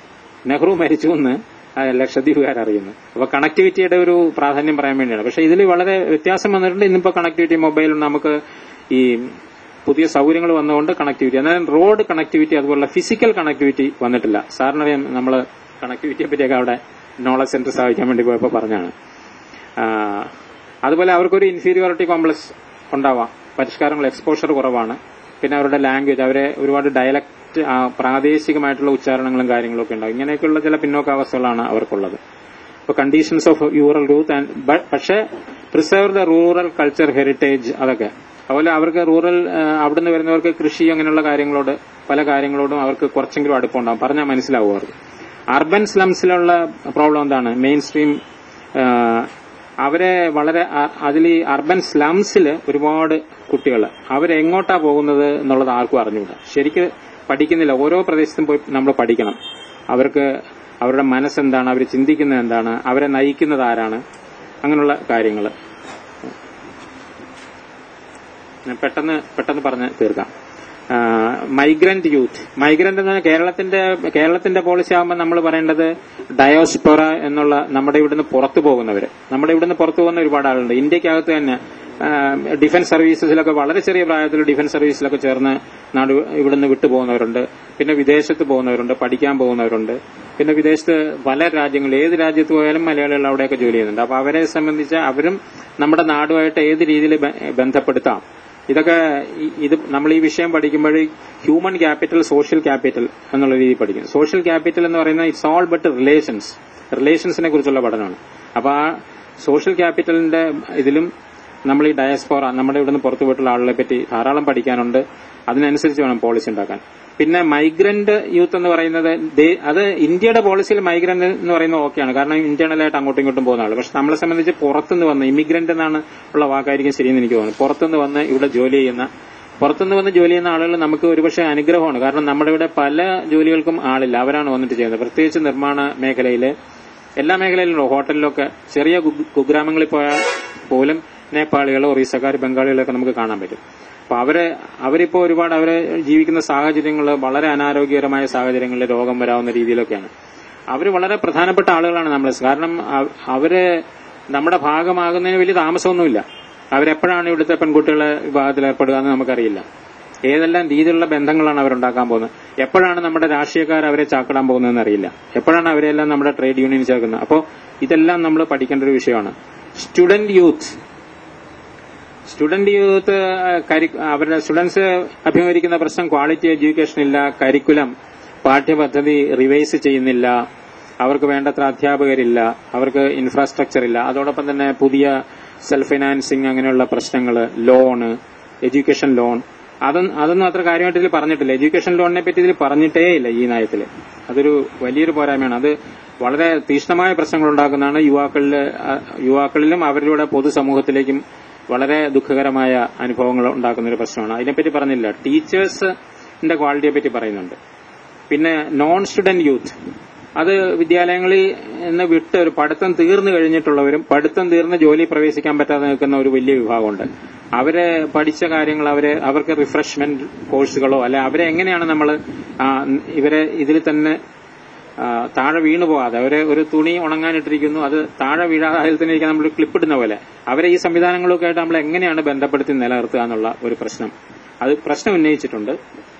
അത് ലൈഫ് ലോങ് ലേണിംഗ് എന്നുള്ള വിഷയവുമായിട്ടാണ് അവരെ ബന്ധപ്പെടുത്തിയിരിക്കുന്നത്. ട്രൈബൽ യൂത്ത്, ട്രൈബൽസിന്റെ പ്രോബ്ലം അവർ വളരെ അപകടകരമായ രീതിയിലാണ്. അവരെ എക്സ്പ്ലോയിറ്റേഷന് വിധേയമാണ്. അവർക്ക് ഗവൺമെന്റ് ഒരുപാട് പ്രോജക്റ്റുകളും സഹായങ്ങളും പദ്ധതികളൊക്കെ ഉണ്ടെങ്കിൽ ഇതൊന്നും അവരിൽ എത്തിച്ചേരുന്നില്ല. ഇതെല്ലാം നമുക്ക് പൊതുവായിട്ട് അറിയാവുന്നതാണ്. അവരുടെ തന്നെ ഇഗ്നറൻസ്. അപ്പൊ ഈ സ്കീംസൊക്കെ ശക്തിപ്പെടുത്തേണ്ടതുണ്ട്. യങ് വിമൻ, ജെൻഡർ ഇഷ്യൂസ്, ലിംഗപരമായ വ്യത്യാസങ്ങൾ എന്തൊക്കെയാണ്, പെൺകുട്ടികൾ പ്രത്യേകമായിട്ട് അനുഭവിക്കുന്ന കഷ്ടതകൾ എന്താണ്, ആ വിഷയങ്ങൾ, reproductive health, hygiene, family life, education, abuse at workplace, equal access, ഇങ്ങനെയുള്ള കാര്യങ്ങളെല്ലാം എടുത്തു പറഞ്ഞിട്ടുണ്ട്. Needs to be addressed. പിന്നെ ഡിസഡ്വാൻറ്റേജ്ഡ് യൂത്ത്, റിസ്ക്, അതിൽ നമ്മൾ നേരത്തെ പറഞ്ഞ terrorist group, anti social elements, HIV, AIDS, അതിനെപ്പറ്റി പറയുന്നുണ്ട്. ഒബ്സർവേഷൻ ഹോംസിലുള്ളവരെ, low income families, differently abled, അവർക്ക് വേണ്ടി ഡിഫറന്റ്ലി ഏബിൾഡ് ആയിട്ടുള്ളവർക്ക് വേണ്ടി ഇൻഫ്രാസ്ട്രക്ചർ വേണമെന്നുള്ളതാണ് ഒരു പരിഷ്കൃത സമൂഹത്തിലെ കാര്യങ്ങൾ. അതൊന്നും അങ്ങനെയുള്ള ഇൻഫ്രാസ്ട്രക്ചറും കാര്യങ്ങളും ഇല്ല. അവർ അവഗണിക്കപ്പെടുന്നുണ്ട്, അവരോട് വിവേചനം കാണിക്കുന്നുണ്ട്, അറിഞ്ഞോ അറിയാതെയോ അവർ വിവേചനത്തിന് വിധേയരാണ്. അതുകൊണ്ട് അവരെ റീഹാബിലിറ്റേറ്റ് ചെയ്യാനുള്ള റെസ്പോൺസിബിലിറ്റി യുവജന നയം ഇത് ചെയ്യുന്നു. പിന്നെ അഡോളസൻസിനെ പറ്റി പറയുന്നുണ്ട്. അഡോളസൻസിന്റെ ഇത് നോക്കൌട്ട് ചെയ്ത് കഴിഞ്ഞു, ഗവൺമെന്റ് ഓഫ് ഇന്ത്യ അത് നോക്കൌട്ട് ചെയ്തു. അത് വേറെ വകുപ്പാണ്. Over arching principles of state policy, അത് ഇതിൽ കുറെ റെപ്പറ്റീഷൻസ് ഒക്കെ ഉണ്ട് ഈ പറഞ്ഞതിൽ. നമ്മുടെ വിഷൻ നല്ലതാണ്. വിഷൻ പറയുന്നത് transform Kerala into global standards. പക്ഷെ അത് പറയുന്നതേ ഉള്ളൂ. അത് പറഞ്ഞപ്പോൾ അത് കുറെ കൂടി വികസിപ്പിച്ചിരുന്നുവെങ്കിൽ, ഈ നയത്തിന്റെ വേറെ ഏതെങ്കിലും ഭാഗത്ത് അത് വികസിപ്പിച്ചിരുന്നുവെങ്കിൽ അത് വളരെ സന്തോഷമുള്ള ഒരു കാര്യമാണ്. കാരണം ഗ്ലോബൽ റെഡിനെസ് നമുക്കുണ്ടോ? നമ്മുടെ കുട്ടികളെ നമ്മൾ ഗ്ലോബൽ റെഡിനെസ് ഉള്ളവരാക്കി മാറ്റുന്നുണ്ടോ? അതൊരു വലിയൊരു വിഷയമാണ്. സിംഗപ്പൂരിന്റെ യൂത്ത് പോളിസിയിൽ 3 പാരഗ്രാഫ് ഗ്ലോബൽ റെഡിനെസ് ആക്കുന്നത് എങ്ങനെയാണെന്നും അതിന് അവരുടെ അടുത്തുള്ള നടപടികളും ഒക്കെ പറയുന്നുണ്ട്.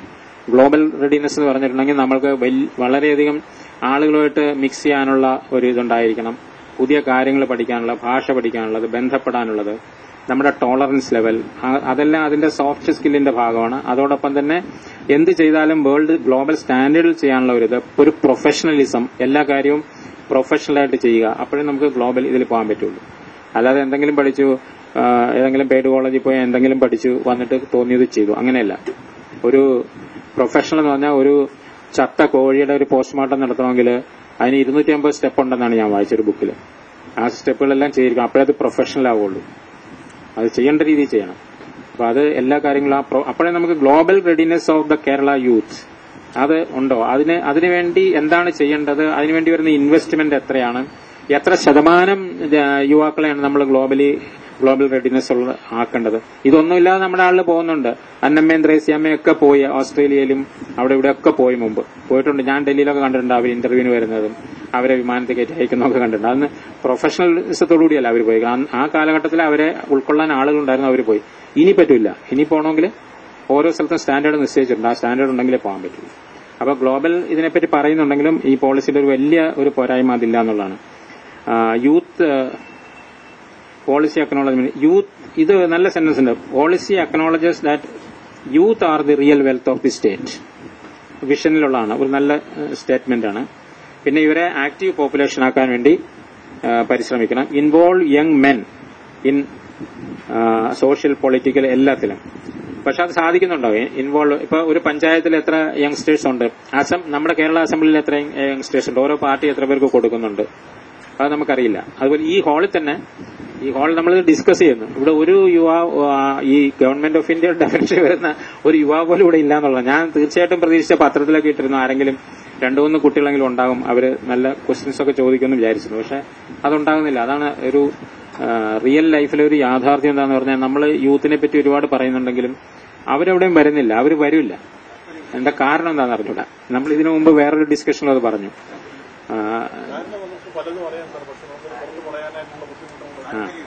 പിന്നെ empowerment, knowledge attitude skill. Knowledge attitude സ്കില്ലാണ്. പിന്നെ പഠിച്ച കാര്യങ്ങൾ വീണ്ടും അത് ട്രെയിനിങ്ങിന്റെ തന്നെ, ഒരു ട്രെയിനിങ് കൊടുക്കുന്നതിന് വേണ്ടിയിട്ടാണ്. അതാണ് goal, empowerment through these things. പിന്നെ ഒബ്ജക്റ്റീവ്സ് പറയുന്നത് 10 to 35 ബൈ ഇൻകൾക്കേറ്റിംഗ് നോളജ്. നേരത്തെ പറഞ്ഞ തന്നെ റിപ്പീറ്റ് ചെയ്തിരിക്കുകയാണ്. Skills, training techniques, programmes and activities in order to equip. Special ഒബ്ജക്റ്റീവ്സിൽ പറയുന്നത് കോൺഗ്രിഗേറ്റ്, യുവജന വികസനത്തിന് വേണ്ടി, യുവജന ക്ഷേമത്തിന് വേണ്ടി, യുവജനങ്ങളുടെ ഉന്നമനത്തിന് വേണ്ടി സ്ഥാപനങ്ങളും സർക്കാരും പ്രാദേശിക ഭരണ സ്ഥാപനങ്ങളും മറ്റേ വോളണ്ടറി ഏജൻസീസും ഓരോ സമുദായങ്ങളുടെ സ്ഥാപനങ്ങളും ഓരോ രാഷ്ട്രീയ പാർട്ടികളുടെ സ്ഥാപനങ്ങളും പിന്നെ വിദ്യാഭ്യാസ മേഖലയിലുള്ള സ്ഥാപനങ്ങൾ, ഇവരെല്ലാം യുവജനങ്ങൾക്ക് വേണ്ടി പ്രവർത്തിക്കുന്നത്. ഇവരുടെ എല്ലാവരുടെയും കൂടി ഒരു സിനർജി, ഒരു കൂട്ടായിട്ടുള്ള ഒരു എനർജി അങ്ങനെ ഉൽപ്പാദിപ്പിക്കാൻ പറ്റും. അതിനുവേണ്ടിയുള്ള കോൺഗ്രിഗേഷൻ എന്നുള്ള വാക്കാണ് ഉപയോഗിച്ചത്. Congregate all youth related programmes and activities. പിന്നീട് പറയുന്നത് പ്രോഗ്രാം ഡെലിവറി സിസ്റ്റം. അത് എല്ലായിടത്തും ഡെലിവറി സിസ്റ്റത്തിലാണ് തകരാറ്. പല നല്ല കാര്യങ്ങൾ ഉദ്ദേശിക്കുന്നുണ്ട്, ഫണ്ട് വയ്ക്കുന്നുണ്ട്, ഇത് അവിടെ അൾട്ടിമേറ്റ്ലി അവിടെ ചെല്ലുന്നുണ്ടോ, ഉദ്ദേശിച്ച ഫലം കിട്ടുന്നുണ്ടോ, അത് പരിശോധിക്കണം. പിന്നെ ഓരോ യുവാവും SWOT അനാലിസിസ്, നമ്മൾ ഓർഗനൈസേഷനിലാണ് SWOT അനാലിസിസ് ചെയ്യുന്നത്. സ്ട്രെങ്ത്, വീക്ക്നെസ്, ഓപ്പർച്യൂണിറ്റി, ത്രെട്ട് എന്ന് പറയും. ഇതാണ് SWOT അനാലിസിസ്. ഇത് ഓരോ വ്യക്തിയും അവരുടെ കാര്യത്തിൽ ചെയ്യണം എന്നാണ് പറയുന്നത്. എന്നിട്ട് സെൽഫ് ഡെവലപ്മെന്റ്, അത് ഒരു സ്പെസിഫിക് ഒബ്ജക്റ്റീവിൽ പറയും. സ്പെസിഫിക് ഒബ്ജക്റ്റീവ് എന്ന് പറഞ്ഞാൽ ഒരുപാട് പറയുന്നുണ്ട്. Gain and maintain physical and mental health. പിന്നെ വാല്യൂ ബേസ്ഡ് എഡ്യൂക്കേഷൻ, അതിൽ ആരെയാണ് ഉത്തരവാദിത്തം കൊടുത്തിരിക്കുന്നത്? Schools and colleges and training programs. അപ്പൊ വിദ്യാഭ്യാസ മേഖലയിൽ നിന്ന് മൂല്യബോധം ഉണ്ടാവണമെന്നാണ് പറയുന്നത്. വിദ്യാഭ്യാസ സമയത്ത് അവിടുന്ന് മൂല്യബോധം ഉണ്ടാവണം. അവിടുന്ന് മാത്രം കിട്ടൂല എന്നുള്ള നമ്മൾ നേരത്തെ പറഞ്ഞു കഴിഞ്ഞിരിക്കുന്നു. അതുകൂടാതെ നെഗറ്റീവ് വാല്യൂസ്, ഒത്തിരി നെഗറ്റീവ് വാല്യൂസ് യുവാക്കളുടെ ഇടയിൽ വന്നിട്ടുണ്ടാവും. ഈ നെഗറ്റീവ് വാല്യൂസ് എന്താണ്, അത് നെഗറ്റീവ് വാല്യൂസ് ആണെന്ന് അവരെ എങ്ങനെ ബോധ്യപ്പെടുത്താം, അതെങ്ങനെ ദൂരീകരിക്കാം, അതും ചിന്തിക്കണം. അതിനെ നെഗറ്റീവ് വാല്യൂസിനെ പറ്റി ഇതിൽ പറയുന്നില്ല. അതിന്റെ സോഴ്സസ് എന്താണെന്ന് പറയുന്നില്ല. ഛിദ്രശക്തികൾ രാജ്യത്ത് ഒരുപാടുണ്ട്, അസാൻമാർഗിക പ്രവർത്തനങ്ങൾ രാജ്യത്ത് ഒരുപാടുണ്ട്. അതുപോലെ വ്യവസ്ഥാപിത മൂല്യങ്ങൾ, സമൂഹം ചിരപുരാതന കാലമായിട്ട് അംഗീകരിച്ചിട്ടുള്ള സ്വീകരിച്ചു വരുന്ന ഒരുപാട് മൂല്യങ്ങളുണ്ട്. അതിനൊക്കെ യുവാക്കൾ ചോദ്യം ചെയ്യും.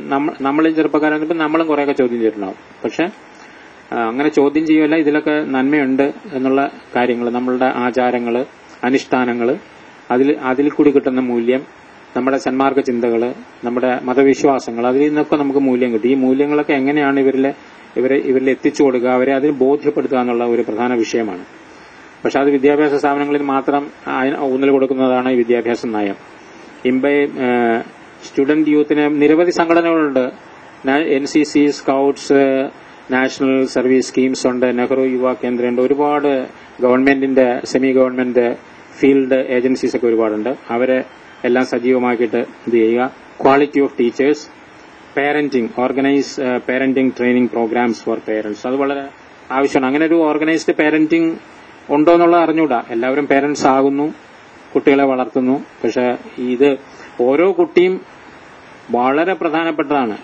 അവന് സ്വയവും കുടുംബത്തിനും സമൂഹത്തിനും രാജ്യത്തിനും ലോകത്തിനും. ഇന്നിപ്പോ നമ്മൾ കേരളത്തിലൊരു കുട്ടി ഉണ്ടായി കഴിഞ്ഞാൽ ആ കുട്ടിയെ വളർത്തുന്നത് ലോകത്തിന് വേണ്ടിയാണ്. ഇത് വളരെ ഈ ജനസംഖ്യയെ പറ്റിയുള്ള ഒരു അനാലിസിസ് ഇതിലില്ല. അതാണ് ഇതിന്റെ ഏറ്റവും വലിയൊരു പരാജയം. ഇതിന്റെ നമ്മുടെ കേരളത്തിലെ ജനസംഖ്യയുടെ വലിപ്പവും അതിന്റെ ഘടനയും അതിന്റെ സവിശേഷതകളും പുതിയ പ്രവണതകൾ എന്താണ്, പുതിയ പിറ്റ്ഫോൾസ് എന്താണ്, അതൊന്നും ഇതിലില്ല. ജനസംഖ്യയുടെ പ്രാധാന്യം എന്താണെന്ന് വെച്ചാൽ ഞാനൊരു ചെറിയ ഉദാഹരണത്തിൽ കൂടി ഇത് പറഞ്ഞു മനസ്സിലാക്കാം. ഇപ്പൊ ജപ്പാൻ എന്ന് പറയുന്ന രാജ്യത്ത് നിലവിലുള്ള റിസർച്ച് ഗവേഷണ സ്ഥാപനങ്ങൾ, അവിടെ ഒരുപാട് ഇന്ത്യയിൽ നമുക്ക് ഒരുപാട് ഗവേഷണ സ്ഥാപനങ്ങളുണ്ട്. ഞാനത് നേരത്തെ പറഞ്ഞിരുന്നു ജനോം മാപ്പിംഗിന്റെ കോണ്ടെക്സ്റ്റിൽ. ജപ്പാനിലെ ഗവേഷണ സ്ഥാപനങ്ങൾ നിലനിർത്തണമെങ്കിൽ ജപ്പാനിൽ നിന്ന് അത് മാൻ ചെയ്യാനുള്ള ജപ്പാനീസ് കുട്ടികളെ അവർക്ക് കിട്ടൂല. അവർക്ക് വേറെ ഏതെങ്കിലും രാജ്യത്തുനിന്ന് വരണം. ഒരുപക്ഷെ ഒരു കാപ്പിരി ആയിരിക്കും വരുന്നത്, ഒരുപക്ഷെ ഒരു ഇന്ത്യക്കാരായിരിക്കും ഇത്, ആരാന്ന് അറിഞ്ഞൂടാ. അവരത് സ്വീകരിച്ചേ പറ്റുള്ളൂ. അതുപോലെ ലാൻഡ് റിസോഴ്സസ്, ഒത്തിരി എനോർമസ് ലാൻഡ് റിസോഴ്സസ് ഉള്ള രാജ്യം, പക്ഷെ ഹ്യൂമൻ റിസോഴ്സ് ഇല്ല, ജനസംഖ്യയില്ല. അങ്ങനത്തെ രാജ്യങ്ങളുണ്ട്. അപ്പൊ ഇത് മുഴുവൻ ഓപ്പർച്യൂണിറ്റിയാണ്. ആർക്കാണ് ഇത് ആരുടെ അവസരമാണ്? ഇത് നമ്മുടെ അവസരമാണ്. നമ്മുടെ കുട്ടികളെ നമുക്ക് അങ്ങോട്ട് വിടാം. അവൻ നല്ല ഓപ്പൺ എയറുള്ള ഒരു രാജ്യത്ത് അവന് താമസിക്കാം. He's wanted there. അപ്പൊ അത് ഫെസിലിറ്റേറ്റ് ചെയ്യുന്നത് എങ്ങനെയാണ്? അത് നമ്മൾ നല്ല എഡ്യൂക്കേഷൻ കൊടുത്തിട്ട് ചെയ്യാൻ പറ്റുള്ളൂ. അപ്പൊ ഇതൊക്കെ ഈ പേരന്റിങ്, നമ്മുടെ ഓരോ കുട്ടിയും റിസോഴ്സാണ് എന്ന് നമ്മൾ മനസ്സിലാക്കണം. നമ്മൾ ഇതുവരെ വിചാരിച്ചിരുന്ന കൺവെൻഷണൽ പരമ്പരാഗത രീതിയിലുള്ള ഒരു റിസോഴ്സ് അല്ല. കാരണം എന്റെ സമ്പത്തിന്റെ കുട്ടികളാണ്, വയസ്സുകാലത്ത് എനിക്ക് ഉപകാരപ്പെടും, അങ്ങനെ ഒരു വ്യവസ്ഥാപിത ചിന്താഗതിയല്ല. ലോകത്തിന് ആവശ്യമായിരിക്കും. നിങ്ങൾക്കൊരു കുട്ടി ഉണ്ടായാൽ ആ കുട്ടിയെ ലോകത്തിന് ആവശ്യമുണ്ട്. ഇവിടെയല്ല, എവിടെയാന്ന് നമുക്കറിയില്ല. അപ്പൊ അവനതിന് സന്നദ്ധനാക്കാൻ നമുക്ക് പറ്റുമെന്നുള്ളതാണ്. നമ്മുടെ യുവജന നയം അതിലാണ് ഊന്നൽ കൊടുക്കേണ്ടത്. വിദ്യാഭ്യാസ നയം അതിലാണ്. പിന്നെ യുവാക്കൾക്ക് സന്നദ്ധ സേവനം ചെയ്യാൻ അവർക്ക് നല്ല താല്പര്യമാണ്, റിസ്ക് എടുക്കാൻ അവർക്ക് താല്പര്യമാണ്. അപ്പോൾ അതെല്ലാം നമ്മൾ പ്രോത്സാഹിപ്പിക്കണം. അപ്പോൾ ഇതിനെപ്പറ്റി ഞാൻ യൂറോപ്യൻ കമ്മ്യൂണിറ്റിയുടെ പോളിസിയിൽ ഞാൻ വായിച്ചു. അവർ പറയുന്നത് വിദ്യാഭ്യാസം, ഫോർമൽ വിദ്യാഭ്യാസമുണ്ട്, ഔപചാരിക വിദ്യാഭ്യാസമുണ്ട്, പിന്നെ ഇൻഫോർമലും ഉണ്ട്, നോൺ ഫോർമൽ, രണ്ട് രീതി പറയുന്നുണ്ട് വിദ്യാഭ്യാസത്തെ പറ്റി. ഇൻഫോർമൽ എന്ന് പറഞ്ഞാൽ വിദ്യാഭ്യാസ സ്ഥാപനം ഉണ്ടായിരിക്കും. ഫോർമൽ സ്ഥാപനങ്ങളിൽ കൊടുക്കുന്ന പോലെ തന്നെയായിരിക്കും അവിടെയും വിദ്യാഭ്യാസം കൊടുക്കുന്നത്. പക്ഷെ അതിന് അംഗീകാരം ഉണ്ടാവില്ല, അല്ലെങ്കിൽ അതിനൊരു സർട്ടിഫിക്കേഷൻ ഉണ്ടാവില്ല. പക്ഷെ ഫോർമൽ ചാനലിൽ കൊടുക്കുന്ന വിദ്യാഭ്യാസത്തിനേക്കാൾ മോശമല്ലത്, അല്ലെങ്കിൽ അതിനോട് എങ്ങനെയെങ്കിലുമൊക്കെ കമ്പയർ ചെയ്യാവുന്ന അങ്ങനെ ഒരെണ്ണം. പിന്നെ നോൺ ഫോർമൽ എന്ന് പറഞ്ഞത് അതിന് സ്ട്രക്ചറും ഉണ്ടാവില്ല, അംഗീകാരം ഉണ്ടാവില്ല. പക്ഷെ അത് ഇൻഫീരിയർ ആയിരിക്കണമെന്നില്ല, അതും നല്ല വിദ്യാഭ്യാസമായിരിക്കും, കണ്ടും കേട്ടും പഠിക്കുന്നവര്. അപ്പൊ ഈ informal and non formal educations നമ്മൾ തള്ളിക്കളയാൻ പാടില്ല. പഴയകാലത്ത് നാട്ടുവൈദ്യന്മാരുണ്ടായിരുന്നു. ഈ നാട്ടുവൈദ്യന്മാർക്ക് ഗവൺമെന്റ് അംഗീകാരം കൊടുത്തിരുന്ന ഒരു കാലഘട്ടത്തിൽ. അതുകൊണ്ട് നമുക്ക് മെഡിക്കൽ പ്രൊഫഷണൽസിന്റെ എണ്ണം കുറവാണ്, അവരെ ഉപയോഗിക്കാൻ പറ്റുന്നു. അതിനോട് താരതമ്യപ്പെടുത്താവുന്ന ഒരു കാര്യം, നമ്മുടെ ട്രിവാൻഡ്രത്ത് ഒരുപാട് പ്ലംബേഴ്സ് ഉണ്ട്. അവരുടെ അച്ഛനും അപ്പൂപ്പനും ഒക്കെ പ്ലംബറായിരുന്നു. അവർക്ക് പ്ലംബിംഗ് എല്ലാം അറിയാം, പക്ഷെ പ്ലംബിംഗിന്റെ ഡിഗ്രി ഇല്ല. അപ്പോൾ നമ്മുടെ കേരള ഗവൺമെന്റിന്റെ തൊഴിൽ വകുപ്പ് പറഞ്ഞു ഇങ്ങനെയുള്ളവരെല്ലാം ധനുവച്ചപുരത്ത് ഒരു ITI ഉണ്ട്, അവിടെ പോയി ഒരു കോഴ്സ് ചെയ്ത് കഴിഞ്ഞാൽ അവരെ ഗവൺമെന്റിന് ഉപയോഗിക്കാവുന്ന രീതിയിലാക്കി എടുക്കാം. പക്ഷേ വാട്ടർ അതോറിറ്റി അതിന് വേണ്ട ഒരു റൂൾ, അതിന് ഉപോത്ബലകമായൊരു റൂൾ ഉണ്ടാക്കാതെയും അത് പ്രാവർത്തികമാക്കാതെയും ഇരിക്കുകയാണ്. ഇതെല്ലാം ഞാൻ ഉദാഹരണത്തിന് വേണ്ടി പറയുന്നതാണ്. ഈ ഇൻഫോർമൽ ആൻഡ് നോൺ ഫോർമൽ അതിൽ പിന്നെ അതുപോലെ തന്നെ ഇപ്പൊ എന്റർടൈൻമെന്റ് ബിസിനസ്, റിയാലിറ്റി ഷോ എത്രയോ വരുന്നു. ഒരു റിയാലിറ്റി ഷോ ആദ്യം മുതൽ അവസാനം വരെ അതിന്റെ ഒരു പ്രൊഡക്ഷനിൽ ഏർപ്പെട്ട ഒരാൾക്ക് എന്തുകൊണ്ടൊരു MBA ഡിഗ്രി കൊടുത്തുകൂടാ? അല്ലേ? ഒരു എത്രയോ കോടി രൂപ ചെലവാക്കി അത് ജനങ്ങളെ കാണിച്ച് പരസ്യത്തിൽ കൂടി വരുമാനം എടുത്ത് ജനങ്ങളുടെ കയ്യടി വാങ്ങിച്ച് മൊബൈലിൽ കൂടി വോട്ട് കൊടുത്ത് ഒരു വലിയൊരു പ്രോജക്റ്റാണ് ചെയ്യുന്നത്. അത് ഒരു വെറുതെ കോയമ്പത്തൂർ എവിടെയെങ്കിലും പോയി 5-6 ലക്ഷം ലോണും എടുത്ത് പൈസയും കളഞ്ഞ് അവിടുന്ന് തല്ലും കൊണ്ട് പഠിക്കാതെ വരുന്നതിൽ തന്നെ MBA എടുത്തോണ്ട് വരുന്നു. MBA എടുത്തോണ്ട് വരുന്ന ആള് ബാലരാമപുരത്ത് ജുവലറിയിൽ കണക്കെഴുതാനിരിപ്പുണ്ട്. MBA ഉള്ള ആള് ഞാൻ കണ്ടിട്ടുണ്ട്.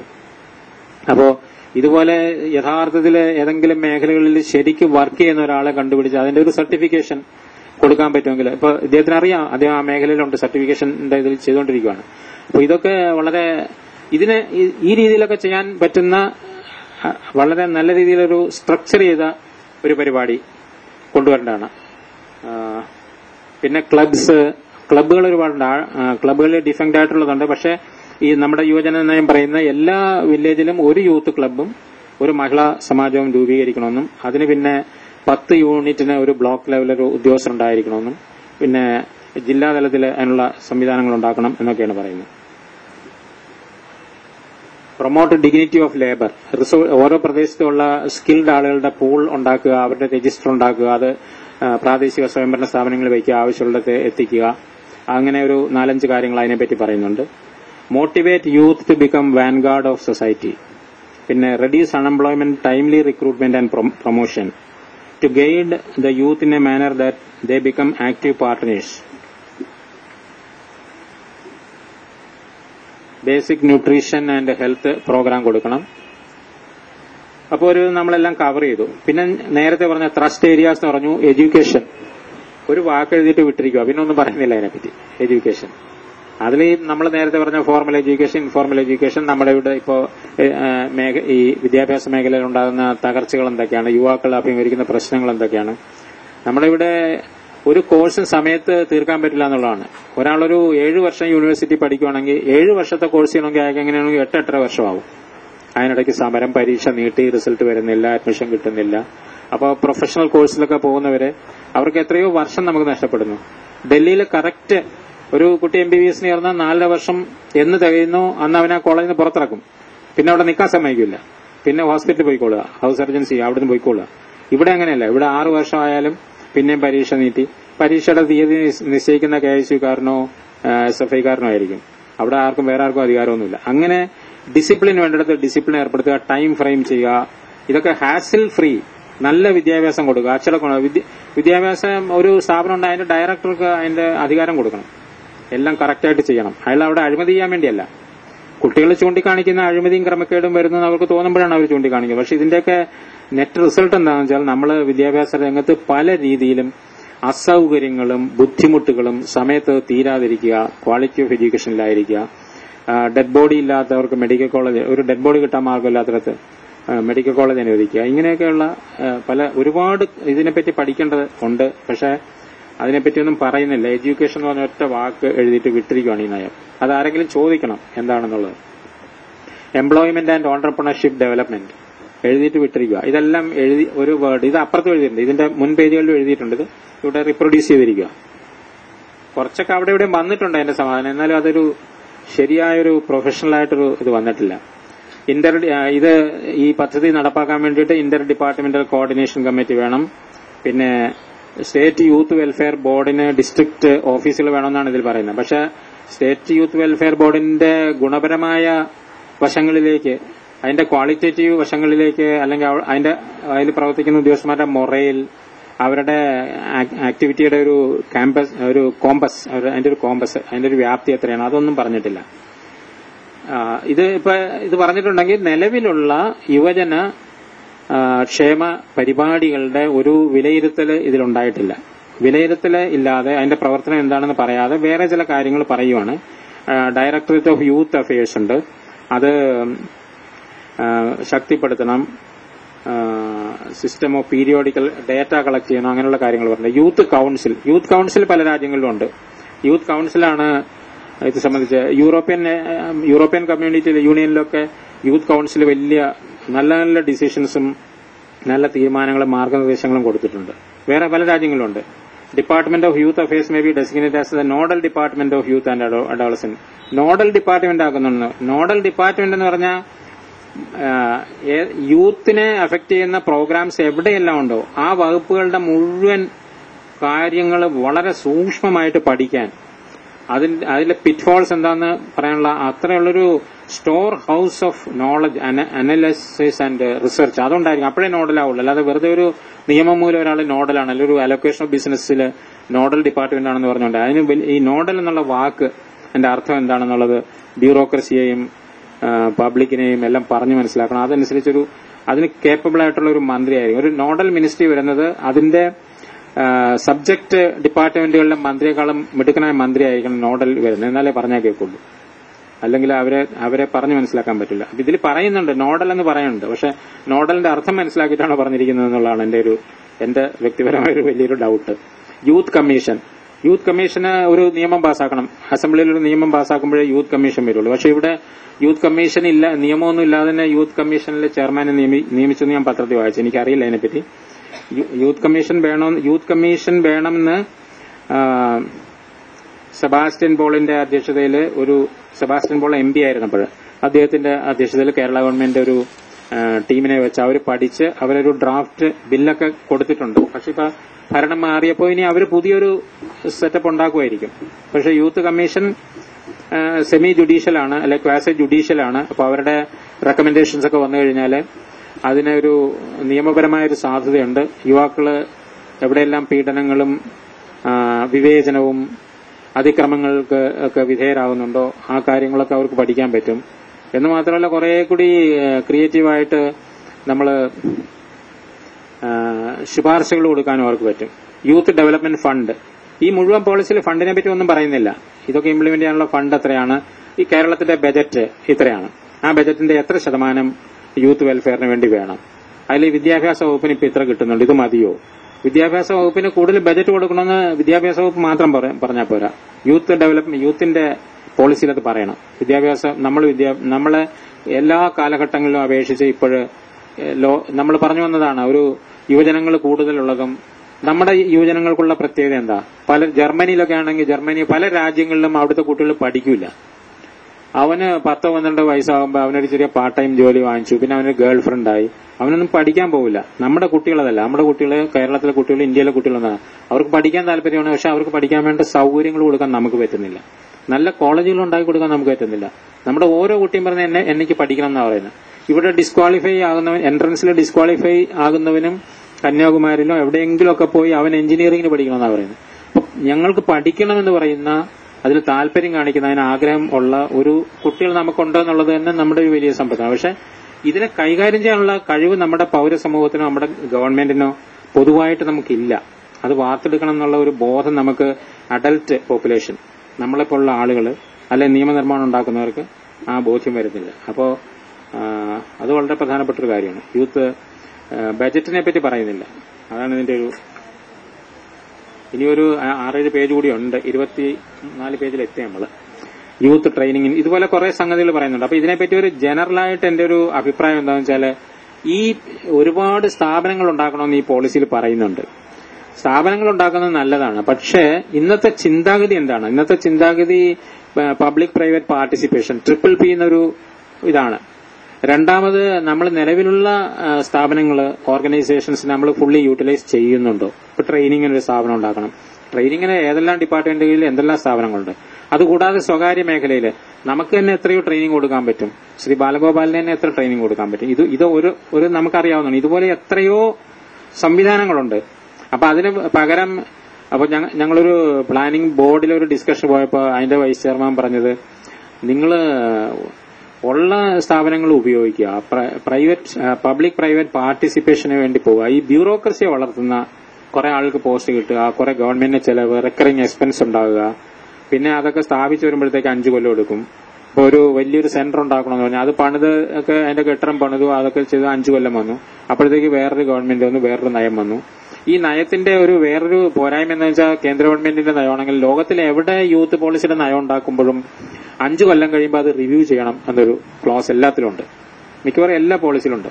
5 കൊല്ലം കഴിയുമ്പോൾ റിവ്യൂ ചെയ്യണം എന്നുള്ളത് ശരിയാണ്, റിവ്യൂ ചെയ്യുന്നതിൽ തെറ്റൊന്നുമില്ല. പക്ഷേ നമുക്കൊരു ലോങ് ടേം, ഏത് പോളിസിയിലും ഒരു ലോങ് ടേം പറയാത്ത ഒരു പോളിസിക്ക് ഒരു അർത്ഥമില്ല.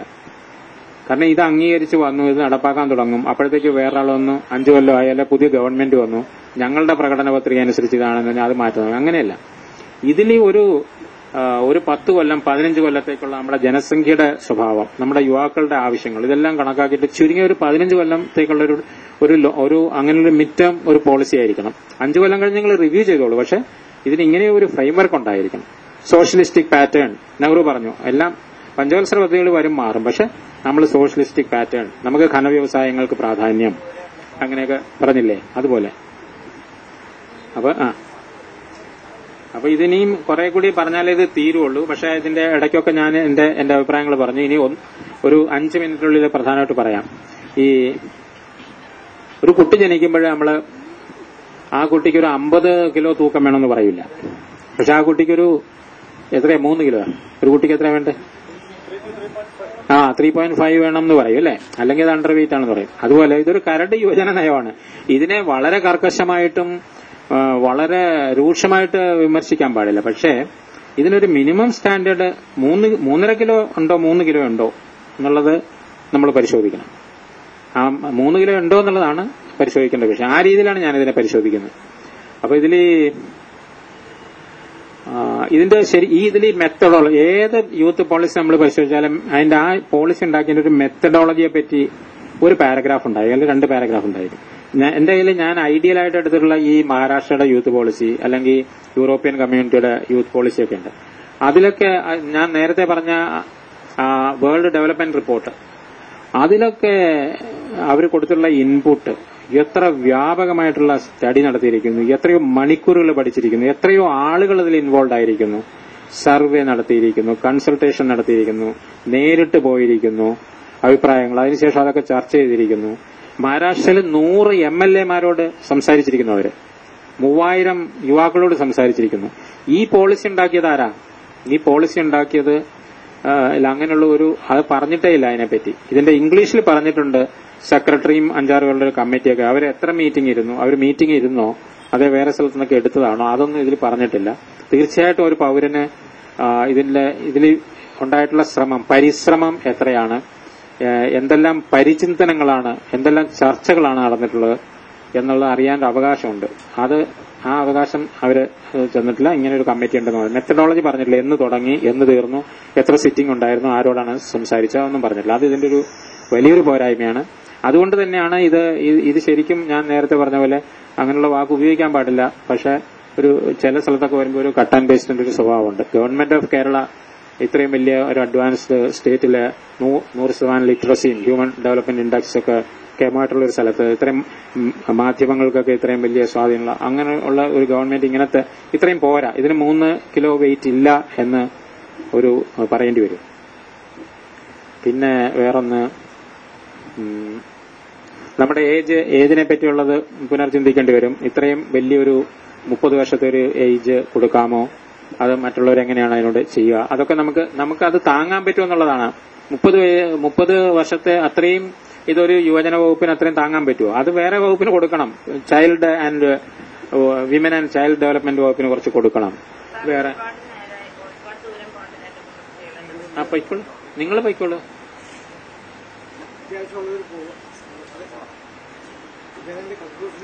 കൺക്ലൂഷനിലെത്തിയിരിക്കുകയാണ്. പറയാൻ കൂടുതലുണ്ട്, പക്ഷെ ഞാൻ ചുരുക്കി പറയുവാണ്. ഈ ഒരു സ്റ്റേറ്റ് ഗവൺമെന്റ് പോളിസി ഉണ്ടാക്കുന്നതിന് ദേശീയ പോളിസി ഉണ്ട്. അതിൽ നിന്ന് നമ്മുടെ പ്രത്യേകതകളൊക്കെ കണക്കിലെടുത്തുണ്ട്. അപ്പൊ നമ്മുടെ പ്രത്യേകതകൾ എന്താണെന്ന് ശാസ്ത്രീയമായിട്ടുള്ള ഒരു വിശകലനം എഴുതിയവരുടെ മനസ്സിൽ ചിലപ്പോൾ ഉണ്ടാവും. പക്ഷെ അവരത് ഈ പേപ്പറിൽ പറഞ്ഞിട്ടില്ല. അത് കാരണം 42% യുവാക്കൾ ഇവിടെ ഉണ്ടെന്ന് പറഞ്ഞിരിക്കുകയാണ്. 42 ഉണ്ടോ? പിന്നെ ലോകത്തിന്റെ ആഗോളതലത്തിലും ദേശീയ തലത്തിലും നമ്മൾ പറയുന്നതാണോ നമ്മുടെ പരമാർത്ഥം? നമ്മുടെ പരമാർത്ഥങ്ങൾക്ക് അതിൽ നിന്ന് വ്യത്യാസമുണ്ടോ? അത് കുറച്ചുകൂടി ചിന്തിച്ചിട്ട് അങ്ങനെ ആണെങ്കിൽ ആണെന്ന് പറയണം, അല്ലെങ്കിൽ അല്ലെന്ന് പറയണം. അതിന്റെ കാരണങ്ങൾ ഇന്നാണെന്ന് പറയണം. അത് ഇതിൽ പറഞ്ഞിട്ടില്ല.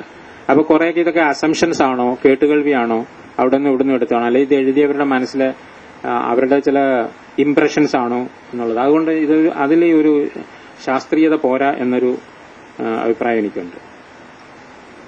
പിന്നെ യുവാക്കൾക്ക് പ്രായപരിധിപ്പെട്ട ജീവിതത്തിലെ ഏറ്റവും വലിയ കാര്യങ്ങളെല്ലാം ചെയ്തു തീർക്കേണ്ട അവർക്ക് ഉള്ള ലോൺ ഫെസിലിറ്റി, അവരുടെ ക്രെഡിറ്റിനെ പറ്റി ഒന്നും പറഞ്ഞിട്ടില്ല ഇതിൽ. അവർക്കൊരു ലോൺ ഫെസിലിറ്റി വേണ്ട. നമ്മൾ ലോൺ, മൈക്രോ ക്രെഡിറ്റ്, അത് ഇതൊക്കെ പറയുന്നുണ്ട്. അങ്ങനെ അതെല്ലാം മെയിൻ സ്ട്രീം ചെയ്തിട്ടുണ്ടെങ്കിലും മെയിൻ സ്ട്രീംഡായിട്ട് പലയിടത്തും പലതും ഉണ്ട്. പക്ഷെ യുവാക്കൾക്ക് അവർക്ക് ഏറ്റവും പ്രധാനപ്പെട്ട 5 ട്രാൻസിഷൻ സ്റ്റേജുകൾ കടക്കണമെന്ന് നമ്മൾ പറഞ്ഞു. വിദ്യാഭ്യാസം പൂർത്തിയാക്കണം, ജോലിയിലേർപ്പെടണം, ഒരു നല്ല ആരോഗ്യത്തോടുള്ള ഒരു ജീവിതം കെട്ടിപ്പടുക്കണം, ഒരു ഫാമിലി സ്റ്റാർട്ട് ചെയ്യണം, പിന്നെ പൗര അവകാശങ്ങളിലേക്ക് വരണം, അവരുടെ ഐഡന്റിറ്റി എസ്റ്റാബ്ലിഷ് ചെയ്യണം. അപ്പോൾ ഇത് ദരിദ്രന്മാരും സമ്പന്നരുമായിട്ടുള്ള യുവാക്കൾ തമ്മിൽ വിവേചനങ്ങൾ പാടില്ല എന്നും പറഞ്ഞു. പക്ഷെ ഇത്രയും പറഞ്ഞിട്ട് ഇത്രയും വരെ വന്നിട്ട് പിന്നെ എന്തുകൊണ്ട് അടുത്ത സ്റ്റെപ്പ് എടുത്തില്ല? അടുത്ത സ്റ്റെപ്പ് സ്വാഭാവികം ലോജിക്കൽ കൺക്ലൂഷൻ എന്താണ്? ഈ യുവാക്കൾക്ക് വേണ്ടിയുള്ള ബാങ്ക് ക്രെഡിറ്റിന്റെ സ്വഭാവം എന്തായിരിക്കണം, അതിനെ സംബന്ധിച്ച ഗവൺമെന്റിന്റെ നയം എന്താണ്, യുവാക്കളുടെ അവകാശങ്ങളുടെ പെർസ്പെക്ടീവിൽ അതിനെ എങ്ങനെയാണ് കാണേണ്ടത്, റൈറ്റ് ആൻഡ് പ്രിവിലേജസ് ഉണ്ടല്ലോ, അതിലിത് ഉൾപ്പെടുത്തണോ എന്നുള്ള ഒരു വിഷയം ഇതിൽ ചർച്ച ചെയ്തിട്ടേ ഇല്ല. ഇതുപോലെ ഒരുപാട് സംഗതികളുണ്ട്. പക്ഷെ സമയപരിധി കൊണ്ട് ഞാൻ ഇത്രയൊക്കെ പറയുവാണ്. ഇത് ഒരു 30 പേജുള്ളൊരു ഡോക്യുമെന്റാണ്. അത് വായിക്കാൻ പറ്റുകയോ ഇല്ല, അതേസമയത്ത് അത് സമ്മറൈസ് ചെയ്യാനും പറ്റില്ല. അപ്പോൾ അങ്ങനെ ഒരു ധർമ്മസങ്കടത്തിലാണ് ഈ പ്രസന്റേഷൻ ഞാൻ നടത്തിയത്. ഇതിലെന്തെങ്കിലും പോരാ, ഞാൻ ഇതിന് എതിരോ ഞാൻ ഇതിന്റെ ഒരു വക്താവുമല്ല, ഇതിന്റെ ഒരു വിമർശകനുമല്ല. ഞാൻ വളരെ നിഷ്പക്ഷമായിട്ട് ഇത് അവതരിപ്പിക്കുക എന്നുള്ളതായിരുന്നു എന്റെ കാര്യം. പക്ഷെ എന്തെങ്കിലും ചർച്ചയിൽ എന്തെങ്കിലും ഇനി എനിക്ക് പറയാനുണ്ടെങ്കിൽ ഞാനതിൽ പറയാം.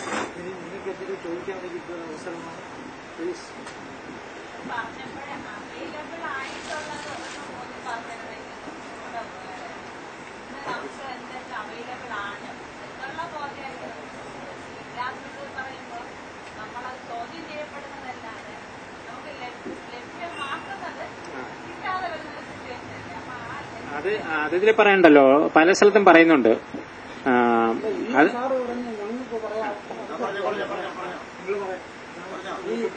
ഇതിൽ എനിക്ക് ആദ്യം പറയാനുള്ള ബാലഗോപാലൻ സാറിനോടാണ്. ഇവിടെ വളരെ കുറച്ച് സമയമാണ് നമുക്കുള്ളത്. അപ്പോൾ ഈ വിഷയം അവതരിപ്പിക്കുന്നവർ വളരെ ചുരുക്കി പോയിന്റ് അവതരിപ്പിക്കണം. ഇത് എക്സ്പ്ലനേഷനായിട്ട് പറയുമ്പോൾ കേട്ടോണ്ടിരിക്കുന്നവർക്ക് ഒന്നും മനസ്സിലാവത്തില്ല. അത് എനിക്കിതിൽ പറയാനുള്ളത് അതെ, എനിക്കിതിൽ പറയാനുള്ള ഒരു കാര്യം, ഈ ഒരാള് കച്ചവടം നടത്തുന്നു, ഫ്രൂട്ട്സ് കച്ചവടമാണ് നടത്തുന്നത്.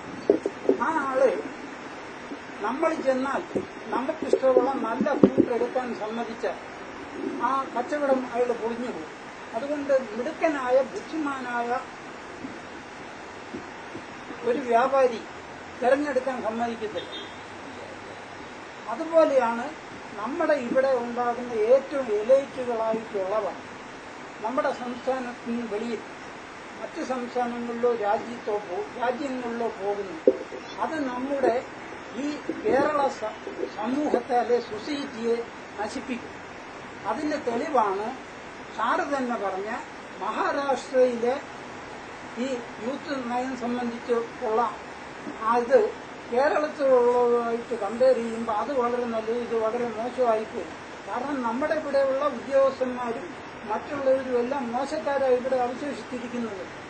അങ്ങനെ ഈ വെളിയിലേക്ക് ആളുകളെ പറഞ്ഞുവിടത്തക്ക വിധത്തിലുള്ള വിദ്യാഭ്യാസവും കാഴ്ചപ്പാടുമാണ് നമുക്കുള്ളതെങ്കിൽ നമ്മുടെ സംസ്ഥാനം അതപ്പതിക്കാണ്ടേ ഇരിക്കുകയുള്ളൂ. അത് ഈ പോളിസി രൂപീകരിക്കുന്നവർ കാണണം. ഇവിടെയുള്ള ഏറ്റവും പ്രധാന പ്രശ്നം കൃഷിയാണ്. ഈ കാർഷിക രംഗത്താണ് നമ്മുടെ ആളുകൾ മുഴുവൻ ബഹുഭൂരിപക്ഷം നിൽക്കുന്നത്. ആ രംഗം പുഷ്ടിപ്പെടുത്തിക്കൊണ്ട് മൊത്ത സമൂഹത്തെ ഉയർത്തിക്കൊണ്ടുവരാൻ കഴിയുള്ളൂ, അവർക്ക് തൊഴിൽ കൊടുക്കാൻ കഴിയുള്ളൂ. അത് നമ്മൾ കാണണം. പിന്നെ ഈ പോളിസി എല്ലാം വന്നിരിക്കുന്നത് ഈ ബഹുരാഷ്ട്ര കുത്തകകളെയും അവരുടെ ആഗോളവൽക്കരണത്തെയും പ്രോത്സാഹിപ്പിക്കത്തക്ക വിധത്തിൽ. അതുകൊണ്ടാണ് മറ്റുള്ളിടത്തേക്ക് നമ്മുടെ ഈ റിസോഴ്സ്, ഹ്യൂമൻ റിസോഴ്സ് തിരിച്ചുവിടുന്നതിനെ പറ്റി പറഞ്ഞു. ഇവിടെ ഇപ്പൊ സാറ് പറയുന്നത് പ്ലംബറുടെ കാര്യമോ, എന്റെ ശേഷകാരൻ ദുബൈയിൽ അബുദാബി ജോലി ചെയ്യുകയാണ്. ഇവിടെ തൊഴിൽ കിട്ടാത്തതുകൊണ്ടാണ് അവിടെ പോയത്. വേറൊരുത്തൻ ഇലക്ട്രിക്കൽ ഡിപ്ലോമ എടുത്ത് ദുബൈയിൽ പോയിട്ട് ഇവിടെ വാട്ടർ അതോറിറ്റി പമ്പ് ഓപ്പറേറ്ററായിട്ട് കിട്ടിയപ്പോൾ ഇവിടെ വന്നു. കാരണം എന്തുകൊണ്ടെന്ന് പറഞ്ഞാൽ അവിടത്തേക്കാൾ സേവന വ്യവസ്ഥയും ശമ്പളവും ഇവിടെ കൂടുതലാണ്. നമ്മളിന്ന് ഒന്നും കരുതുന്നില്ല. എന്റെ മോള് മംഗലാപുരത്ത് സിസ്റ്റം എഞ്ചിനീയറായിട്ട് ജോലി ചെയ്യുന്നു. ഇവിടെ ജോലി കിട്ടാത്തതുകൊണ്ട് അവിടെ പോയി ജോലി ചെയ്യുന്നത്. ഇവിടെ പഠിച്ച് അവിടെ കൊണ്ട് ആ കർണാടക സംസ്ഥാനത്തിന് നേട്ടം ഉണ്ടാക്കിക്കുക. ഇതാണ് പോളിസി. ഈ പോളിസിയാണ് തിരുത്തപ്പെടേണ്ടത്. ഈ യൂത്ത് ഡെഫിനിഷൻ ഇന്ത്യക്ക് മുഴുവൻ ഒന്നാണ്. യൂത്തിന്റെ definition it is one all over India. അതിലൊരു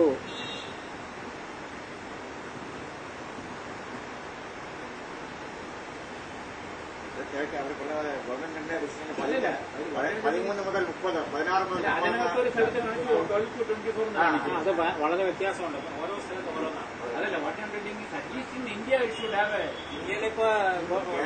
ഇന്ത്യയിൽ തന്നെ വ്യത്യാസമാണെങ്കിൽ നോട്ട് ബി എഫക്റ്റീവ്. കേരളത്തിൽ വരുമ്പോൾ 40 വയസ്സിലാക്കാൻ ദേശീയമായി ഉണ്ട് നമുക്ക്. ആൻഡ് ഓൾ ദിസ് നമ്മളൊരു ഫെഡറൽ സംവിധാനമാണല്ലോ. അപ്പൊ സാധാരണഗതിയിൽ എല്ലാ സംസ്ഥാനങ്ങളും ഗവൺമെന്റ് ഓഫ് ഇന്ത്യയുടെ ഫ്രെയിംവർക്കിൽ വരാൻ ശ്രമിക്കും. പക്ഷെ ഏതെങ്കിലും ഒരു സംസ്ഥാനത്തിന് പ്രത്യേകമായ കാരണങ്ങളുണ്ടെങ്കിൽ അവരതിൽ നിന്ന് പറയും ഞങ്ങളുടെ ദേശീയ നയത്തിൽ ഇതാണ് പറയുന്നതെങ്കിൽ ഞങ്ങളുടെ ഡെഫിനേഷൻ ഇതാണ്, കാരണം ഞങ്ങളുടെ പ്രത്യേക സാഹചര്യങ്ങൾ ഇതാണെന്ന് പറയും. അങ്ങനെയാണ്. അതുകൊണ്ട് തന്നെ പ്രോബ്ലംസ് വിൽ ബി ഡിഫറൻറ്റ്. അതുകൊണ്ടാണ് ഇന്ത്യ ഗവൺമെന്റ് 35 30 കാരണം വേൾഡ് ഓവർ അങ്ങനെയാണ്. യുണൈറ്റഡ് സ്റ്റേറ്റ്സ് പറഞ്ഞിരിക്കുന്നത് അതാണ്. എല്ലാ രാജ്യങ്ങളിലും അങ്ങനെയാണ്. ഓരോ രാജ്യങ്ങളിൽ വേണം ഞാൻ പറഞ്ഞുതരാം. അല്ല ഇതിലുണ്ട്.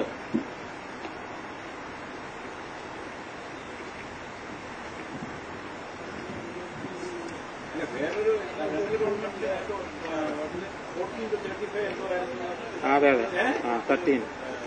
ഇതാണ് പറയുന്നത്. ഓസ്ട്രേലിയ 15 തൊട്ട് 25 വരെ. പിന്നെ ബർമുഡ എന്ന് പറയുന്ന രാജ്യം 13 24, ബോട്സ്വാന 12 29, കുറച്ചിടവിട്ട് വായിക്കാം. സൈപ്രസ് 14 30, ഹോങ്കോങ് 6 തൊട്ട് 24 വരെ, ജമൈക്ക 14 29, മാൾട്ട 12 30. പക്ഷെ ഇതിന്റെ ബ്രോഡിലി 13 years to 40 years. 40 years പക്ഷെ ഒരു രാജ്യം മാത്രമേ ഉള്ളൂ. ബാക്കിയെല്ലാം 35 ആണ്. ജനറൽ 40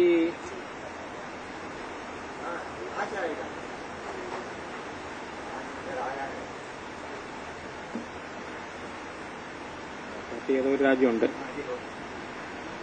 അപ്പൊ ഇതാണ് അങ്ങനെ ഏജിന്റെ എല്ലാം യൂണിഫോം അല്ല, വ്യത്യാസമുണ്ട്. പക്ഷെ വിത്തിൻ ബ്രോഡിലി നേരത്തെ പറഞ്ഞല്ലോ. കാരണം ഇന്ത്യക്ക് ഒരു പോളിസി ഉണ്ട്. ഇതിനെ തന്നെ ഇന്ത്യക്ക് ഒരു സ്പോർട്സ് മിനിസ്റ്റർ ഉണ്ട്. ഓൾ ഓവർ ഇന്ത്യക്ക് വേണ്ടി. കേരളത്തിന് ഒരു സ്പോർട്സ് മിനിസ്റ്റർ ഉണ്ട് അല്ലേ? അപ്പൊ അവരുടേതായിട്ടുള്ള ഒരു ബേസിക് പോളിസി ചെറിയ ഡീവിയേഷൻസ് ഉള്ള ഉണ്ടാവും. പ്രാദേശികമായിട്ടോ എല്ലാ കാര്യത്തിലും വരും സാർ.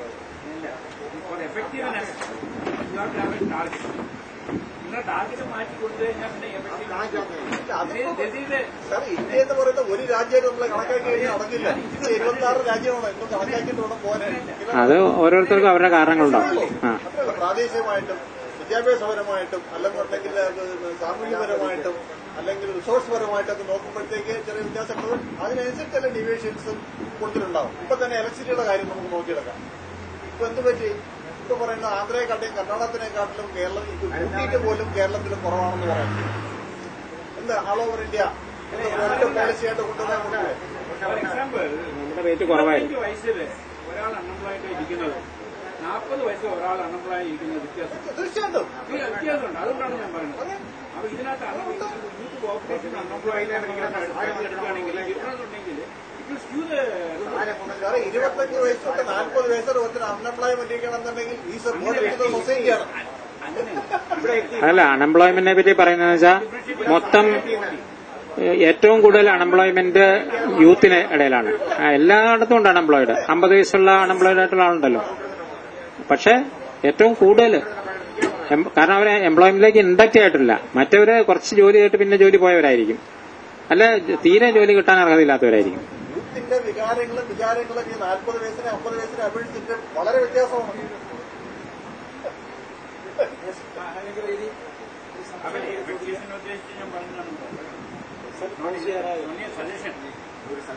വേണമല്ലോ സാർ, തീർച്ചയായിട്ടും വേണമല്ലോ. അതിലെന്താണല്ലോ പലതും വരുന്നത്. സാറിന്റെ പ്രഭാഷണത്തിൽ നിന്ന് വളരെ സ്റ്റഡീഡ് ആയിട്ടുള്ള നമ്മള് പത്രത്തിൽ പോലും വായിച്ചില്ലാത്ത കാര്യങ്ങളൊക്കെ വളരെ സ്റ്റഡീഡ് ആയിട്ട് ചെയ്തു. അപ്പൊ എനിക്കൊരു അല്ലല്ല ഒരു ഇതുകൂടെ കാരണം ഇപ്പൊ നമ്മള് ഇതിന്റെ ഭാഗമായിട്ട് നമ്മുടെ ഫൗണ്ടേഷൻ ആക്ടിവിറ്റിയുടെ ഭാഗമായിട്ട് ഈ കാരണം യുവാക്കളെയാണ് കൊണ്ടുവരുന്നത്. ഇന്നലെ തന്നെ ഒരു പത്രത്തിൽ ടിവിയിലെ ഒരു സംഭാഷണത്തിൽ കണ്ടു. ഇന്നലെ നടന്ന യുവാക്കളുടെ മേളയാണ്, ഒളിമ്പിക്സ് എന്ന് പറഞ്ഞ യുവാക്കളുടെ മേളയാണ്. പക്ഷെ യുവാക്കളുടെ മേള ഇന്നലെ രാത്രി 1:30 കണ്ടത് കൂടുതലും വയോവർത്തിയിലാണ്, യുവാക്കളല്ലായിരുന്നു. എന്നാൽ ടിവിയിൽ വന്നു. അതാണ് ഇവിടുത്തെ സിസ്റ്റം. യുവാക്കൾക്ക് ഇതൊന്നും താല്പര്യം വരുന്നില്ല. ഇതൊന്നും സർവ്വ വളരെ കറക്റ്റ്. യുവാക്കൾക്ക് ഇതൊന്നും താല്പര്യം എന്താണെന്നത് മനസ്സിലാക്കേണ്ടിയിരിക്കുന്നു, വളരെ മനസ്സിലാക്കേണ്ടിയിരിക്കുന്നു.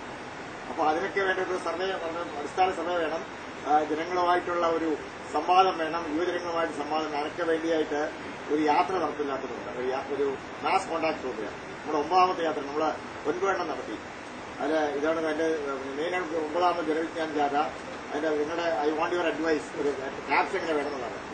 ഈ വായനയും ടെക്നോളജിയും നവകേരള പുരോഗതി, കാരണം വായനയുമായിട്ട് ബന്ധപ്പെടുത്തിക്കൊണ്ട് അതിന് പറയുന്നത് കേരളത്തിലെ 14 ജില്ലകളിൽ സ്പർശിച്ച് തെരഞ്ഞെടുക്കപ്പെട്ട 100 പഞ്ചായത്തുകൾ കൂടി കടന്നുപോകുന്ന ഈ വിജ്ഞാന ബോധവൽക്കരണ യാത്രയിൽ വായനയിലൂടെ വളർന്ന് അറിവ് നേടി സാങ്കേതിക വിദ്യയിലൂടെ ശാക്തീകരിച്ച് ഗുണനിലവാരമുള്ള മനുഷ്യ ഉപശേഷി വളർത്തെടുത്ത് അറിവിന്റെ എന്ന സ്വന്തം സാക്ഷാത്കരിക്കാൻ ശ്രമിക്കുന്നത്. അല്ലെ ഒരു പേരിടുന്ന യുവജനങ്ങൾക്കും സ്ത്രീകൾക്കും പ്രത്യേക പരിഗണന.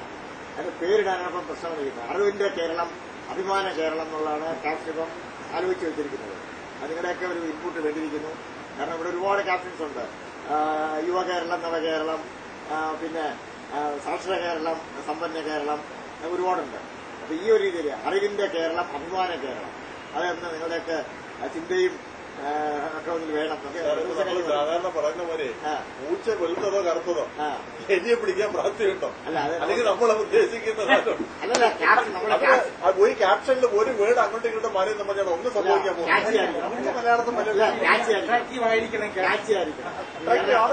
അതിന്റെ കാരണം ഇപ്പം ടെക്നോളജി വന്നുകൊണ്ടാണ് ഇപ്പം വളരെ മാറ്റങ്ങൾ വന്നിരിക്കുന്നത്. ഇപ്പൊ ടെക്നോളജി വന്നുണ്ടായ മൊബൈൽ ഫോൺ എല്ലായിടത്തുമായി കമ്മ്യൂണിക്കേഷൻ വളരെ എഫക്റ്റീവായി ഒരുപാട് നേട്ടങ്ങൾ ഉണ്ടായിട്ടുണ്ട്, ഒരുപാട് കോട്ടങ്ങൾ ഉണ്ടായിട്ടുണ്ട്. അത് വേറെ കാര്യം. പക്ഷെ നേട്ടങ്ങൾ ഒരുപാട് ഉണ്ടായിട്ടുണ്ട്. ഇപ്പൊ തന്നെ നമുക്ക് ഈ എന്താ പറയുക, നമ്മുടെ ഈ ഫൈനാൻഷ്യൽ ഫ്രോഡ് വളരെ കൂടിയിട്ടുണ്ട്. പിന്നെ ഇവിടുത്തെ ഇപ്പൊ തന്നെ ഇപ്പൊ പറയുന്നത് ടെററിസം ഇന്ത്യയിൽ വളരെ കൂടുതലായിരുന്നു, പക്ഷെ കുറഞ്ഞിട്ടുണ്ട്. ഈ ടെക്നോളജി കൊണ്ട് കുറച്ച് കുറഞ്ഞിട്ടുണ്ട്. കാരണം ഇമ്മീഡിയറ്റ് ആയിട്ട് പോവാണ്, അതിന്റെയൊക്കെ റിപ്പോർട്ടുകൾ പോകുന്നുണ്ട്. ആൾക്കാർക്ക് ജനങ്ങൾക്ക് പേടിയുണ്ട്. കറപ്ഷൻ കുറച്ച് കുറഞ്ഞിട്ടുണ്ട്, പേടികളുണ്ട്. കാരണം ഇപ്പൊ തന്നെ ഇവിടുത്തെ ടെക്നോളജിയെ കുറിച്ച് പറയുന്നത് ഇപ്പൊ ഒരു കൊലപാതകം നടത്താൻ അല്ലെങ്കിൽ എന്തെങ്കിലും ഒരു കൊള്ളയടിച്ചാൽ അതിന്റെ 3 കോപ്പി ഉടനെ 3 പോവാണ്.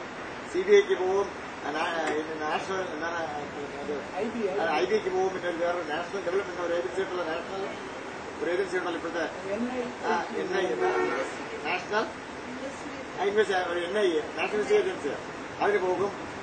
ലോക്കൽ പോലീസൊക്കെ പണ്ടിപ്പോ ഒരു കൊലപാതകം മാറ്റി എഴുതാത്തുള്ള ഒരു ഇതുണ്ടായിരുന്നു. ഇപ്പൊ ഒന്നും രക്ഷയില്ല. ഇത് ടെക്നോളജിയുടെ ഗുണം കൊണ്ടാണ്. അല്ല, ഇതൊന്നും പറയണ്ട. അച്ഛനും മകനും കൂടി സംസാരിച്ചു കഴിഞ്ഞാൽ 5 മിനിറ്റ് കഴിയുമ്പോ മകൻ അച്ഛനെ കേൾപ്പിക്കും. അച്ഛൻ പറഞ്ഞ കേട്ടോ, അച്ഛൻ മറ്റേ അടുത്ത വീട്ടിലെ ആളിനെ പറ്റി പറഞ്ഞത് ഞാൻ പറഞ്ഞ് കേൾപ്പിക്കുവാണ്. ഇപ്പൊ ലൂസ് ടോക്ക് വീട്ടിൽ പോലും പാടില്ല. ഇപ്പൊ നമ്മൾ പറഞ്ഞ മുഴുവൻ ഇവിടെ റെക്കോർഡ് ചെയ്തിട്ടുണ്ട്. ഇത് 2ാമത് കേൾപ്പിച്ചാൽ ഞാൻ ഇനി ഒരിടത്തും പ്രസംഗിക്കാൻ പോവില്ല. യൂട്യൂബിൽ പോകും. ഇന്നത്തെ യൂട്യൂബിൽ ഇപ്പൊ ഇത് കഴിഞ്ഞോണ്ട് പ്രസംഗം കഴിഞ്ഞോണ്ടല്ലേ ഉടനെ എക്സ്ട്രാക്ട് യൂട്യൂബിൽ കൊടുക്കുകയാണ്, യൂട്യൂബിലും ഫേസ്ബുക്കിലും വരികയാണ്. അപ്പൊ നമ്മുടെ ഈ PN പണിക്കർ പിന്നെ പോയി കഴിഞ്ഞാല് സാറിന്റെ പ്രസംഗം കേൾക്കുമല്ലോ, അതിന് പ്രസംഗം കേൾക്കാം. നമ്മുടെ ഉദ്ദേശമാണ് വിജ്ഞാന വ്യാപനത്തിന് പുതിയ പുതിയ മാനങ്ങൾ തേടുന്നു. അപ്പൊ ഇതിന് നമ്മളുടെ ഈ യാത്ര നിങ്ങളെയൊക്കെ സഹകരണം വേണം. നോക്കാം, ഒക്ടോബർ 2 മുതൽ നവംബർ 1 വരെയാണ്. എല്ലാ ഗ്രാമങ്ങളിലും പോകുന്ന ഒരുപാട് വളരെ വിജയം ഉണ്ടായിട്ടുണ്ട്. പണ്ട് നടത്തിയ എല്ലാ ജാഥകളും വളരെ വിജയമായിരുന്നു. ഒരുപാട് ഗ്രാമങ്ങളിൽ പോയിട്ട് നല്ല ഫീഡ്ബാക്ക് കിട്ടി, ഒരുപാട് ജനങ്ങളെ പഠിപ്പിക്കാൻ പറ്റി. സാധാരണക്കാരന് അവരുടെ അവകാശങ്ങളെ കുറിച്ച് മനസ്സിലാക്കാനും രാഷ്ട്രീയ ആക്ടിനെ കുറിച്ചൊക്കെ മനസ്സിലാക്കാൻ സാധിച്ചു. അപ്പൊ ഇത്തവണത്തെ ക്യാപ്ഷൻ എങ്ങനെ വേണമെന്നുള്ളത് അറിവിന്റെ കേരളം, അഭിമാന കേരളം മതിയോ എന്നുള്ളതാണ് സംശയം. അറിവെന്ന് പറയുന്നത് വായനയിലൂടെ അറിവ് നേടി പിന്നെ ടെക്നോളജി ഉപയോഗിച്ചുള്ള അറിവാണ്. വായനയിൽ കൂടെ ടെക്നോളജി ഉപയോഗിച്ചുള്ള അറിവ്. ഞാന് ഇതൊരു ഈ വിഷയത്തിന്റെ പ്രത്യേകത കൊണ്ടും പിന്നെ ഇതൊരു ഈ നയം ആരും ഒരാളെങ്കിലും വായിച്ചെന്ന് പറഞ്ഞിരുന്നെങ്കിൽ എനിക്കത് ടച്ച് ചെയ്താതെ അതിനെപ്പറ്റി പറയാമായിരുന്നു. അത് അങ്ങനെ ഒരു പരിമിതി കൊണ്ടാണ് ഞാൻ കുറച്ചധികം സമയം എടുത്തു. പക്ഷെ ഇത്രയും നിങ്ങൾക്ക് എത്രയോ ക്ഷമയുണ്ട് നിങ്ങൾക്ക്, അതുകൊണ്ടാണ് നിങ്ങൾ കേട്ടത്. അതുകൊണ്ട് എനിക്ക് പ്രത്യേകമായ നന്ദിയുണ്ട്. ഒരുപാട് പഠിച്ചു, ഒരുപാട് മനസ്സിലാക്കാൻ പറ്റും, ഒരുപാട് മനസ്സിലാക്കാൻ പറ്റും. നമ്മുടെ അപ്പൊ ഇനി ഉൾക്കൊണ്ടില്ല, നോളജ് കോൺടാക്ടേഴ്സ് ഉൾക്കൊണ്ടില്ല, ഉൾക്കൊള്ളത്. അതുകൊണ്ട് പ്രത്യേകം നന്ദി രേഖപ്പെടുത്തുന്നു. ഇനി എവിടെയെങ്കിലും കൂടുതൽ സമയമുള്ള വേദികളിൽ ഇതുപോലുള്ള വിഷയങ്ങൾ പറയാനും എവിടെയെങ്കിലും സന്ദർഭം ഉണ്ടെങ്കിൽ ഞാൻ അവൈലബിൾ ആണ് എന്ന് മാത്രം പറഞ്ഞോളൂ.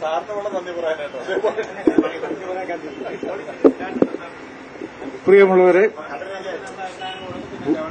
വളരെ വളരെ വിജ്ഞാനപ്രദമായ ഒരു പ്രഭാഷണമാണ് നമ്മുടെ പ്രിയപ്പെട്ട ഗസ്റ്റ് ശ്രീ ബി രാമചന്ദ്രൻ നായർ നമ്മുടെ മുന്നിൽ കാഴ്ചവെച്ചത്. അദ്ദേഹം നമ്മുടെ PN ഫൗണ്ടേഷന്റെ തന്നെ ഒരു ഭാഗമാണ്.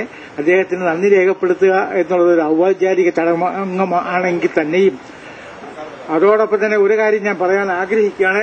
അദ്ദേഹം എസ്റ്റാബ്ലിഷ് ചെയ്തു youth are the real wealth of the state. അപ്പോൾ രാജ്യത്തിന്റെ പുരോഗതി യൂത്തിനെ ആശ്രയിച്ചിരിക്കുമെന്ന് അദ്ദേഹം എസ്റ്റാബ്ലിഷ് ചെയ്തിരിക്കുകയാണ്. ധാരാളം ഡിഫറന്റ് ആസ്പെക്ട്സിലൂടെ കടന്നുപോയി ഈ സബ്ജക്ട് നമ്മുടെ മുന്നിൽ അവതരിപ്പിച്ചു. വിജ്ഞാനപ്രദമായിരുന്നു. അത് നമുക്ക് പല കാര്യങ്ങളും മനസ്സിലാക്കാൻ സാധിച്ചു. ഇത്രയധികം വിജ്ഞാനപ്രദമായ ഒരു പ്രഭാഷണം ചെയ്ത് നമ്മളെ എല്ലാം വളരെയധികം ബോധവാനാക്കിയ ശ്രീ ബി രാമചന്ദ്രൻ നായർ സാറിനെ നമ്മളെ PN പണിക്കർ ഫൗണ്ടേഷന്റെ പേരിൽ ഞാൻ നന്ദി രേഖപ്പെടുത്തുന്നു. ഇവിടെ സന്നിഹിതരായ നമ്മളെ കവിയത്രിയുണ്ട്. ഒരു കവിത ആലപിച്ച് കവിയത്രി കടന്നു പോയെങ്കിലും കവിയത്രിക്കും പ്രത്യേകമായി നന്ദി രേഖപ്പെടുത്തുന്നു. അതോടൊപ്പം ഇന്നിവിടെ സന്നിഹിതരായ എല്ലാവർക്കും ഒരിക്കൽ കൂടി നന്ദി രേഖപ്പെടുന്നു. ഇനി അടുത്ത മീറ്റിംഗിൽ കൃത്യം 4 മണിക്ക് തന്നെ എല്ലാവരും സന്നിഹിതരാവണമെന്ന് ഓർമ്മപ്പെടുത്തിക്കൊണ്ട് വാക്കുകൾ ഉപസംഹരിക്കുന്നു. സംഗീതത്തിലൂടെ സാർ, ഈ സമകാലിക പ്രശ്നങ്ങളെ കൊണ്ടുവരുന്ന കാര്യങ്ങൾ ഇപ്പോൾ അടുത്ത കാലത്ത്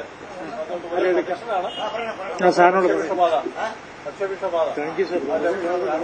വളരെ എപ്പോഴും സംഭവിക്കുന്ന അതിനനുസരിച്ച് ഞാൻ നോട്ട് ചെയ്തു. നമ്മുടെ ഡിസ്കഷൻ പോയിന്റ്സൊക്കെ നോട്ട് ചെയ്തു. ഒരു അഭിപ്രായം എങ്ങനെ അറേഞ്ച്മെന്റ് ചെയ്യുന്ന വിളിക്കുകയാണ്. ഞാനത് പല പോയിന്റ്സും ഒക്കെ നോട്ട് ചെയ്തിട്ടുണ്ട്. പ്രയോജനപ്പെടുത്താൻ സാധിക്കും. പിന്നെ ഇപ്പോൾ നമ്മുടെ പൗരാവകാശ നിയമം വന്നു കഴിഞ്ഞു.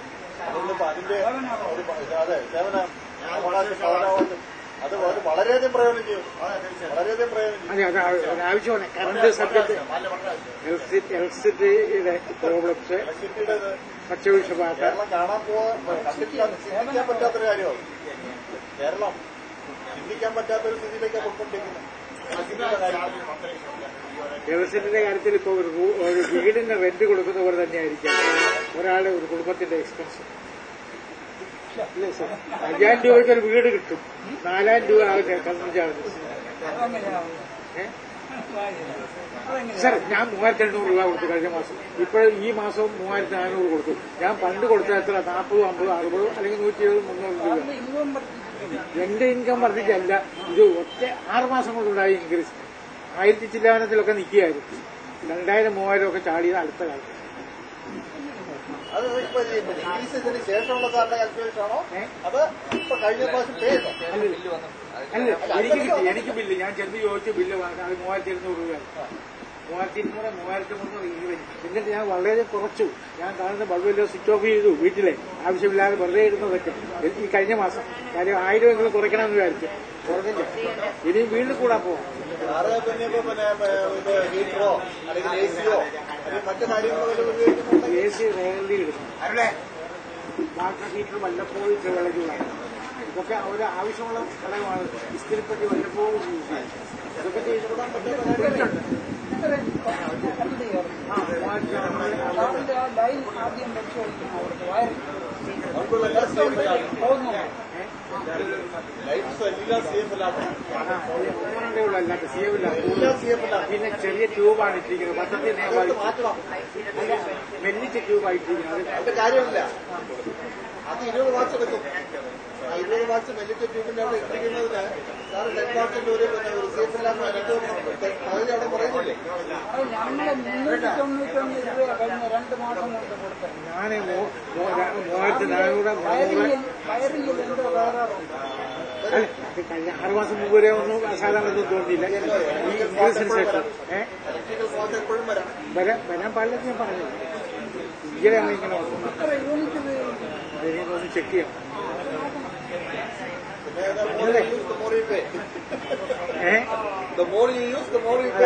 ഡെഫിനറ്റ്ലി.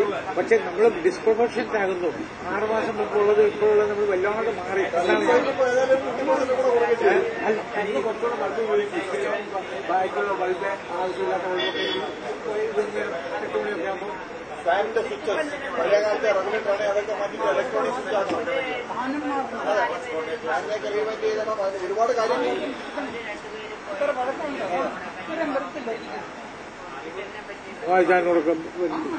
മൊത്തത്തിൽ സാർ നോക്കണം എത്ര ലൈറ്റ് ഉണ്ട്, എത്ര ഫാനുണ്ട്. ചെക്ക് ചെയ്യാം. ഇതിന്റെ ഒക്കെ ആയിരുന്നു നമ്മളുണ്ട് 1000 പോകും, 2000 താഴെ. അത് കഴിഞ്ഞാൽ ഈ 2-4 മാസമായിട്ടേ ഉള്ളൂ 3000 പോകും. മാർച്ചില് നമ്മൾ കോള് ഫാനൊക്കെ ഇടും. രാത്രി മുഴുവൻ ഫാൻ ഇട്ടിട്ടുണ്ട്. അത് കഴിഞ്ഞിട്ട് ഇപ്പം ഫാൻ വേണ്ട, മഴയായിപ്പോയി, തണുപ്പായി, ഫാനിടുന്നില്ല. 2 ഫാൻ ഒരിക്കലും വരില്ല. ഇവിടെ സ്വന്തം 2 ഫാൻ വൈകി കിടക്കുന്ന റൂമിൽ എന്റെ റൂമിൽ 2 ഫാനുണ്ട്. രാത്രിയിൽ 2 പേരേ ഉള്ളൂ വീട്ടിൽ പെർമനന്റ് ആയിട്ട്. പിന്നെ ഉച്ചയ്ക്കൊക്കെ കുഞ്ഞുങ്ങളുണ്ട്. പെർമനന്റ് ആയിട്ട് ചെക്ക് ചെയ്യും. വേറെ പ്രശ്നം, ട്രാൻസ്മിഷൻ ലോസിനെ കുറിച്ച് ആരും ഉണ്ടെന്നില്ല. 24.2% ട്രാൻസ്മിഷൻ ലോസ്. അത് മാറ്റാൻ വേണ്ടി ശ്രമം നിർത്താതെ പറ്റില്ല. ഒരു കൊണ്ടുതന്നെ അത് മാറ്റാൻ വേണ്ടി ഫാൾട്ടി വാരിങ് എല്ലാം മാറ്റി. ഫാൾട്ടി വാരിങ് അത് ഒരുപാട് കാരണം നല്ലൊരു ഇലക്ട്രീഷ്യനെ വിളിച്ച് ആദ്യം കാണിക്കുന്നു. എവിടെയെങ്കിലും മൊബൈൽ ഫോൺ ചാർജ് ചെയ്യുന്ന പോലെ സമയം കഴിഞ്ഞാൽ ഓഫ് ചെയ്യണമെന്ന് പറയുന്നത്. കാരണം മീറ്റർ റീഡ് ചെയ്യും. ഇലക്ട്രോണിക് മീറ്റർ എന്ന് വിചാരിച്ചൊരു കാര്യമില്ല. മീറ്റർ ഫോൾട്ട് ഉണ്ടോ, സാർ അറിയാതെ എവിടെയെങ്കിലും പോലുണ്ടോ ചെക്ക് ചെയ്യും. ഞാൻ ആക്ച്വലി ഇപ്പം നമ്മൾ പേയ്മെന്റ് നടത്തിയതിനെ പറ്റിയൊക്കെ പറഞ്ഞതേ ഉള്ളൂ. ഇനി അവരുടെ വീട്ടിലൊരു ചെക്കിങ് ഞാൻ നടത്തിയില്ല. ആപ്പാട് ചെയ്ത് ഞങ്ങൾക്ക് ബൾബ് ഇതൊക്കെ ആവശ്യമില്ലാത്തത് അത് 3-4 പ്രാവശ്യം ഈ 3000 രൂപ കഴിക്കാം.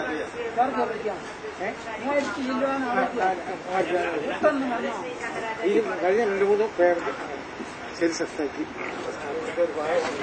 സാർ ഒരു കാര്യം പറഞ്ഞത് ഞങ്ങൾക്ക് വിഷമമുണ്ട്. കാരണം ഒരു യൂത്ത് പോലും ഇതിനെ പങ്കെടുത്തില്ല. ഇതിനെക്കുറിച്ച് പറഞ്ഞത് അതുകൊണ്ടാണ് ഈ ഒളിമ്പിക്സിനെ കുറിച്ച് പറഞ്ഞത്. ഒളിമ്പിക്സ് യൂത്തിന്റെ സിഎൻ പണിക്കർ മൊത്തം ചോദിച്ചപ്പോ ഇതിപ്പോ അദ്ദേഹത്തിന് കണ്ടപ്പോൾ ഇതുപോലെ കുറച്ച് ആൾക്കാർ കൂടുന്നവര് സമരം വിചാരിക്കുന്നൊന്നും അല്ലാതെ കേരളത്തിൽ ഒരു 5 പേര് പോലും വായിച്ചിട്ടുണ്ടാവും. ഇല്ല, യൂത്ത് ആകേണ്ട കുഴപ്പം ഞാൻ ഒളിമ്പിക്സ് എന്ന് പറയാൻ കാരണം ഒളിമ്പിക്സ് എന്ന് പറഞ്ഞാൽ യുവാക്കളുടെയാണ്. അതെ, എത്ര പേര് കണ്ടും ഏത് പ്രായത്തിലുള്ളവർ കണ്ടെല്ലാം പ്രായമാകുന്നത്. ഇന്നലത്തെ കാണാനില്ല യൂത്തിന്. അങ്ങനെ അതല്ല സാർ, എന്നാലും അവരുടെ മേളയല്ലേ സാർ, അവരുടെ മേളയല്ലേ സാർ, അതല്ല അവരുടെ മേള അവരെ കാണാൻ പറ്റില്ലെന്ന് പറഞ്ഞാൽ സാറിന്റെ ആ ഫേവറേറ്റ് താരത്തിന്റെ വീട് റേറ്റ് ചെയ്തുകൊണ്ടിരിക്കുകയാണ്. ഞാൻ ഇതുപോലെ അങ്ങനെ പണ്ടം ഒന്നും പിടിച്ചില്ല. കാരണം അങ്ങനെ നല്ല കുറെ കാര്യം ചെയ്തിട്ടുണ്ട്.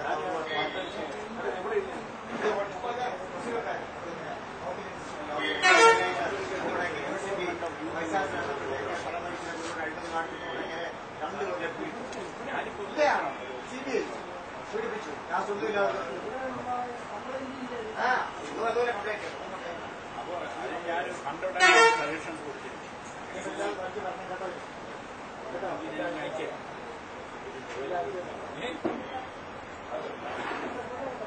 ഈ പ്രസന്റേഷൻ ആയിട്ട് പറ്റില്ലേ? മൊബൈൽ നമ്പർ ഇല്ല സാർ, മൊബൈൽ നമ്പർ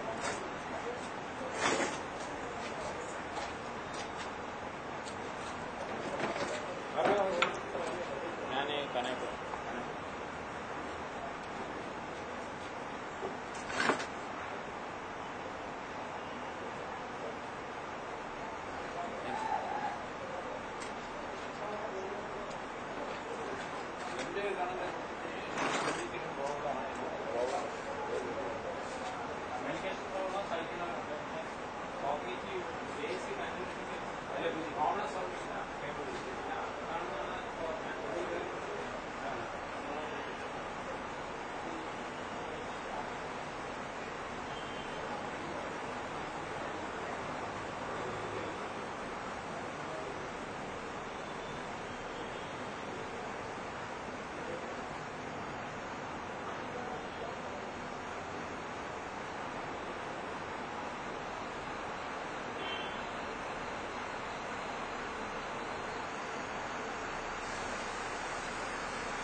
ഹലോ